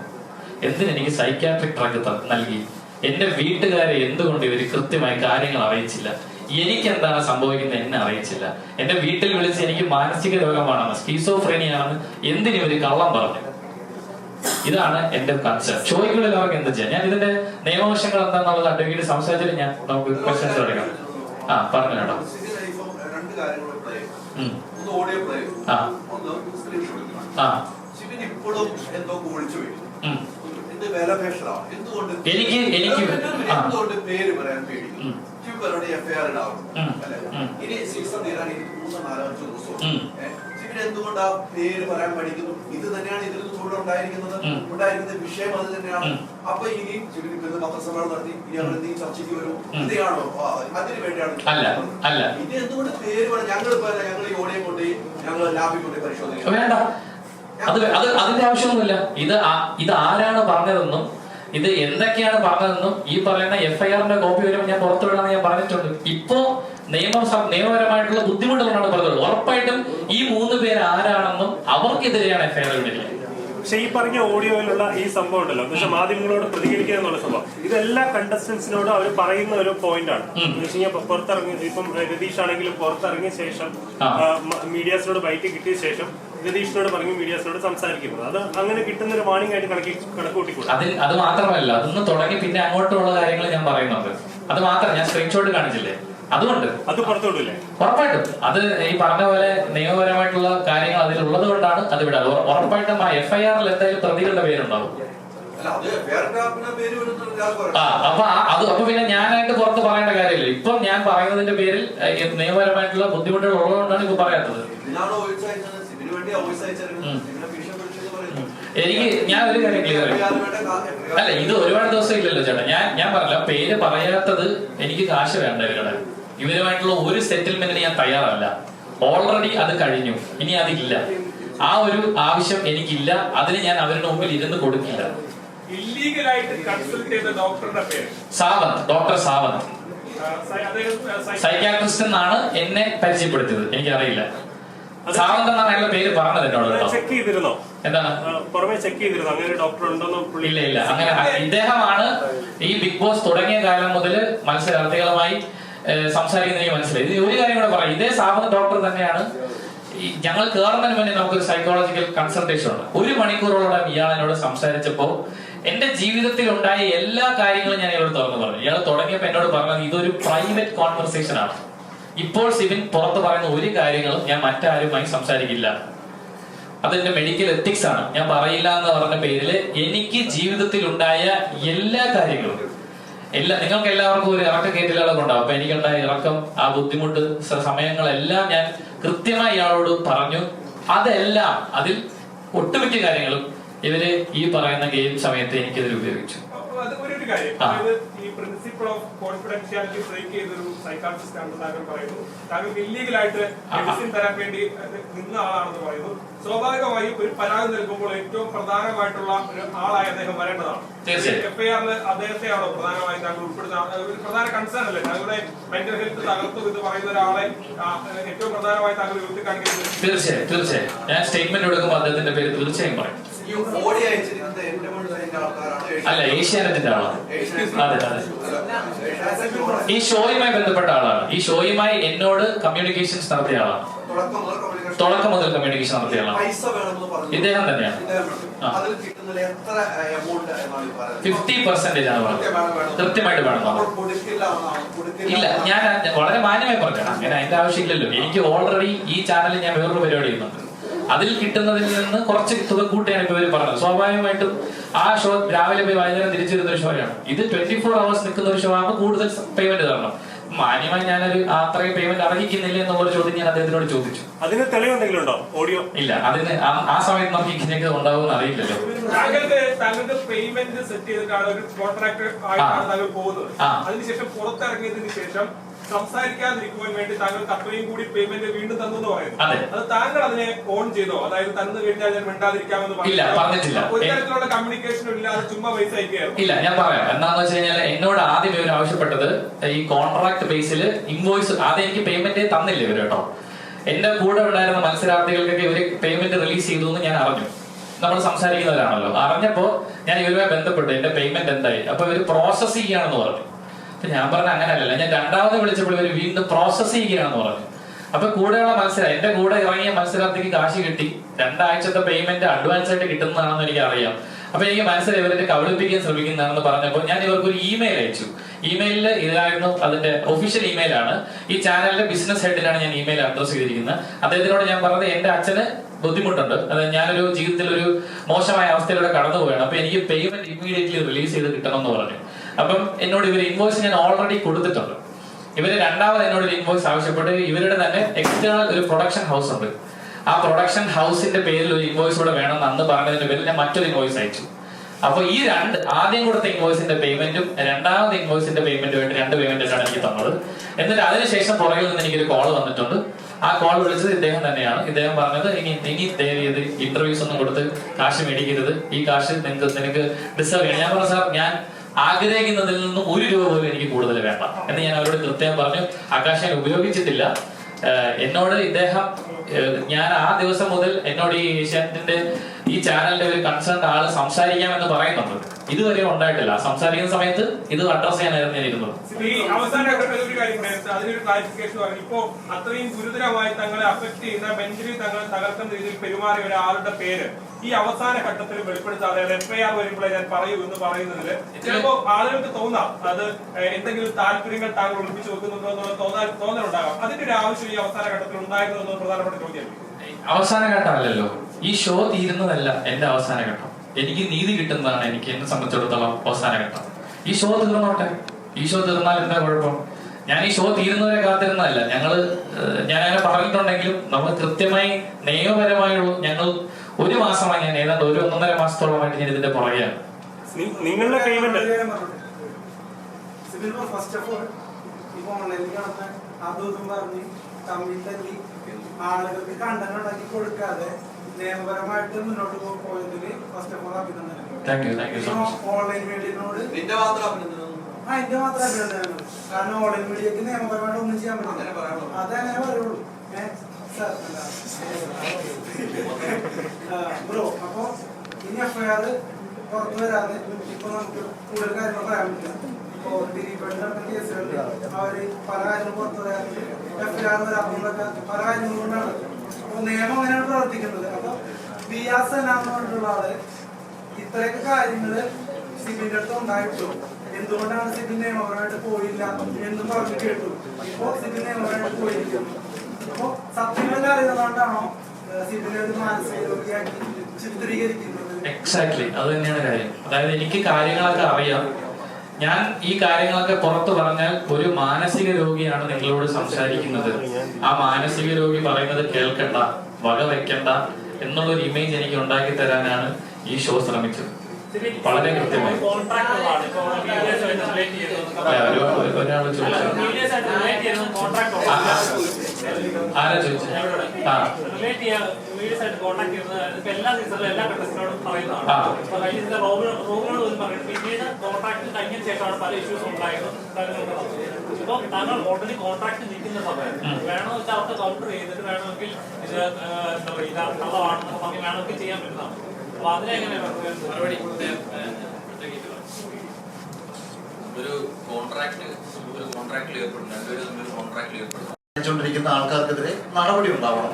അത് നിയമപരമായിട്ടും ഉണ്ടാവണം, ചാനലിന്റെ ഭാഗത്തും ഉണ്ടാവണം. അപ്പൊ ഇതിനു മുൻപ് എന്നെ വിളിച്ചിട്ട് ഒരു കക്ഷി ഒരു മധ്യസ്ഥന്റെ മുഖേന വിളിച്ച് സംസാരിക്കുകയും ഡിസ്നിയുടെ ഭാഗത്തു നിന്ന് എൻക്വയറി ഡിപ്പാർട്ട്മെന്റിൽ നിന്ന് എൻക്വയറി പോയിട്ടുണ്ട്, ലോ ഡിപ്പാർട്ട്മെന്റിൽ നിന്ന് ചെയ്തിട്ടുണ്ട്. അതുകൊണ്ട് അഖില് ഇനി ഈ വിഷയത്തിനകത്ത് ഇടപെടണ്ട.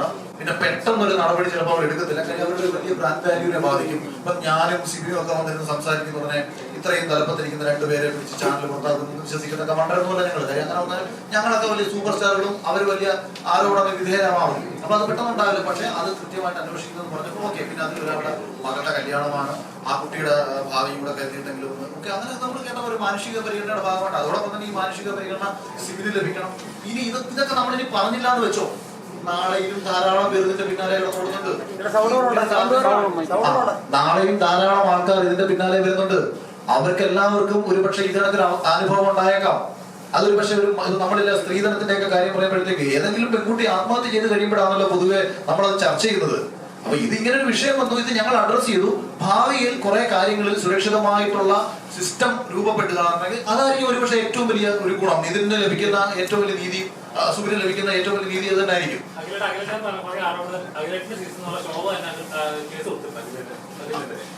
ആരോപണത്തിനല്ല കേസ്, എനിക്കെതിരെ കേസൊന്നും അല്ല, സൈബറിൽ എല്ലാവർക്കും എതിരെ. അതായത് ഇങ്ങനെ ആരോപണം പിന്നീട് പല ഇന്റർവ്യൂസിന് താങ്കൾ പറഞ്ഞിട്ടുണ്ട്. പക്ഷെ ഒരാൾ പോയി അതിലെ അങ്ങനെ സൗകര്യം ഉണ്ടാകും അന്നൊരു തിയേറ്റർ വെച്ചൊരു ഓഡിയോ കേൾപ്പിച്ചിട്ടുണ്ട്. പക്ഷെ അതിനുശേഷം ആരും മുന്നോട്ട് വന്നിട്ടില്ല. ഇത്രയും കാര്യങ്ങൾ നടന്നിട്ട് പോലും ഇങ്ങനെ നടന്നു സിറ്റി വന്ന പോലെ കേസ് കൊടുക്കാം. വേണമെന്ന് വെച്ചാൽ ഒരു പീഡനം അല്ലെങ്കിൽ ഇങ്ങനെ ഒരു ആരോപണം ഉണ്ടായാൽ അതിന് ധൈര്യമാണ് സമൂഹം കൊടുക്കുന്നത്. ഇനി കൊടുക്കുന്നതാണ് ഞാൻ വിശ്വസിക്കുന്നത്. അതായത് ഇതൊരു സ്റ്റാർട്ടിംഗ് ആണ്, ഈ പരാതി ഇതൊരു തുടക്കമാണ്. ഈ തുടക്കത്തിന്റെ പേരിൽ ഇനി ഇത് സംഭവിച്ചിരിക്കുന്നത് ഇതൊരു തുടക്കമാണ്.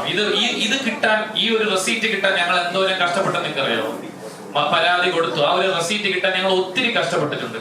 ആ ഒത്തിരി കഷ്ടപ്പാടുകളുടെ പരിണത ഫലമായിട്ടാണ് ഇത് ഞങ്ങൾക്ക് കിട്ടിയത്. ഇതിന്റെ പിന്നിൽ, ഇതിന്റെ പുറകെ ഇത് അനുഭവിച്ചിട്ടുള്ള എല്ലാവരും വരണം, പുറത്തുനിന്ന് സംസാരിക്കണം. ഈ കോൺട്രാക്ട് എന്ന് പറഞ്ഞ് പീഡിപ്പിക്കുന്ന പോലെ അല്ല കാര്യങ്ങൾ എന്ന് അവരെല്ലാവരും മനസ്സിലാക്കണം. അതാണ് ഇതിലൂടെ എനിക്ക് ജനങ്ങളുടെ മുമ്പിലേക്ക് എത്തിക്കാനുള്ളത്. ഇത് എന്റെ മാത്രം പ്രശ്നമല്ല, ഈ ഷോയിലേക്ക് ഇനി പോകാൻ ആഗ്രഹിക്കുന്നവർക്കും ഈ ഷോയിൽ ഇനി പങ്കെടുക്കുന്നവർക്കും സംഭവിക്കാൻ സാധ്യതയുള്ള വിഷയമാണ്. അതുകൊണ്ട് ഇത് വളരെ സീരിയസ് ആയിട്ട് തന്നെ നമ്മൾ അഡ്രസ് ചെയ്യേണ്ട ഒരു കാര്യം ഉണ്ട്. ഞാൻ തെളിവില്ലാത്ത കാര്യങ്ങൾ ഇപ്പൊ നിങ്ങൾ തെളിവ് ചോദിക്കും, എങ്ങനെ ഭീഷണിയുണ്ട്? ഫോൺ ചെയ്ത് ഭീഷണിപ്പെടുത്തുന്നു. അത് ആ നമ്പർ നമ്മൾ ട്രേസ് ചെയ്യുമ്പോൾ ഇന്റർനെറ്റ് കോൾസ് ആണ്. കൃത്യമായി ഇപ്പൊ എനിക്ക് ഇവിടെ പറയാൻ പറ്റുമെന്ന് എനിക്ക് അറിയില്ല. ഞാൻ എന്റെ വീട്ടുകാരെ ഭീഷണിപ്പെടുത്തി.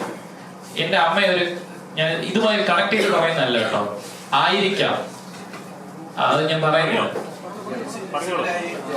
ഒരു കാര്യം ഒത്തിരി പിന്തുണയായിട്ട് ആ സീസണിലുള്ള ഒരു സംശയമുണ്ട് എന്നൊക്കെ പറയുന്നുണ്ട്. ഉണ്ടായിരുന്ന മത്സരാർത്ഥികൾ സിവിന്റെ ഒരു വിഷയം വന്നു. ഈ സീസണിൽ നല്ല ഭക്ഷണം കഴിക്കാൻ പോയിട്ടില്ല. ഓക്കെ, ഇവരൊക്കെ എന്തുകൊണ്ടാണ് സിവിൻ മുന്നോട്ട് വരാത്ത? എനിക്കറിയില്ല എന്താ, അത് അവരുടെ പ്രശ്നമാണ്. ഇപ്പൊ എന്റെ മുന്നിൽ വന്ന് നിന്നിട്ട് എന്നെ സപ്പോർട്ട് ചെയ്ത് സംസാരിച്ച മത്സരാർത്ഥികളുണ്ട്. ഈ തെളിവുകളെ കാണിക്കുമ്പോ അയ്യോ ഇങ്ങനെ സംഭവിച്ചോ, ഇതാണോ, ഇത് ഞാൻ തീർച്ചയായും ചോദ്യം ചെയ്യുമെന്ന് പറഞ്ഞു പോയ മത്സരാർത്ഥികളുണ്ട്. ഇപ്പൊ ഇന്നലെ ഇതുമായി ബന്ധപ്പെട്ട രണ്ടുപേരെ വിളിച്ചിരുന്നു ഞാൻ പ്രസ് കോൺഫറൻസ്. അപ്പൊ എനിക്കതൊരു പൂർണ്ണ പിന്തുണ നൽകി. അപ്പൊ ഞാൻ ചോദിച്ചു, ഹൈദരേട്ടൻ ചോദിച്ചു ഇതേ ചോദ്യം, നിങ്ങൾ എന്തുകൊണ്ട് പബ്ലിക്കിൽ സംസാരിക്കുന്നില്ല? ഞങ്ങൾ സംസാരിക്കാം, ഞങ്ങൾ തുറന്ന് പറയാം എന്ന് അവരെനിക്ക് വാക്ക് തന്നിട്ടുണ്ട്. ഞാനത് പ്രതീക്ഷിക്കുന്നു അവർ സംസാരിക്കുമായിരിക്കും. അമ്മയ്ക്ക് നേരിട്ട് എന്താണ് ഒന്ന് എക്സ്പ്ലെയിൻ ചെയ്യാം? ഒരു രാവിലെ എന്റെ അമ്മയുടെ നമ്പറിലേക്ക് ഒരു ഭീഷണി കോള് വരികയാണ്. ആ ഭീഷണി കോള് വന്നതിന്റെ ഫലമായിട്ട് അവരത് സ്ഥിരമായതുകൊണ്ട് അവരത് ചീത്ത പറഞ്ഞ് വെച്ച് കട്ട് ചെയ്ത് പോകുന്ന വഴിക്ക് അവർ സ്ഥിരമായി എന്റെ മമ്മിയും പപ്പയും പോകുന്ന ഒരു വഴിയുണ്ട്. മമ്മിയെ ജോലിക്ക് വിടാൻ പോകുന്നതാണ്. ആ വരുന്ന വഴിയിൽ ഒരു കാറ് അവര് തട്ടിയിട്ട് വീഴാത്തത് കൊണ്ട് റിവേഴ്സിൽ വന്ന് ഇടിച്ചിട്ട്, അങ്ങനെ ഇടിച്ച് എന്റെ മമ്മിയുടെ കൈ എൽബോ പൊട്ടി. അനന്തപുരി ഹോസ്പിറ്റലില്, തിരുവനന്തപുരത്ത് അനന്തപുരി ഹോസ്പിറ്റലിൽ ഇന്നലെ സർജറി കഴിഞ്ഞ് ഇപ്പൊ മമ്മി ICU ഇന്നലെ പുറത്തേക്ക് കൊണ്ടുവന്നു. നേരെ സർജറി, മെനിഞ്ഞാണ് ഇൻസിഡന്റ് ഉണ്ടായത്. മമ്മി ഇപ്പൊ ട്രീറ്റ്മെന്റിലാണ്. അപ്പൊ നമ്മൾ ഈ പരാതി കൊടുത്തിട്ടുണ്ട്, ഇതിന്റെ പേരിൽ പരാതിയുമായി മുമ്പോട്ട്. അത് ഇതുമായി കണക്ട് ചെയ്യുന്നില്ല ഞാൻ, ആവാമെന്നുള്ള കാര്യം. ആ നമ്പർ, അത് കാറിന്റെ നമ്പർ മുമ്പിലുള്ള എന്റെ തന്നെ ഒരു സുഹൃത്തിന്റെ CCTV ക്യാമറയിൽ നിന്ന് നമ്പർ ചെക്ക് ചെയ്തപ്പോ അതൊരു ഡിയോ സ്കൂട്ടറിന്റെ നമ്പർ, കാർ നമ്പർ അല്ല, ഫേക്ക് നമ്പറാണ്.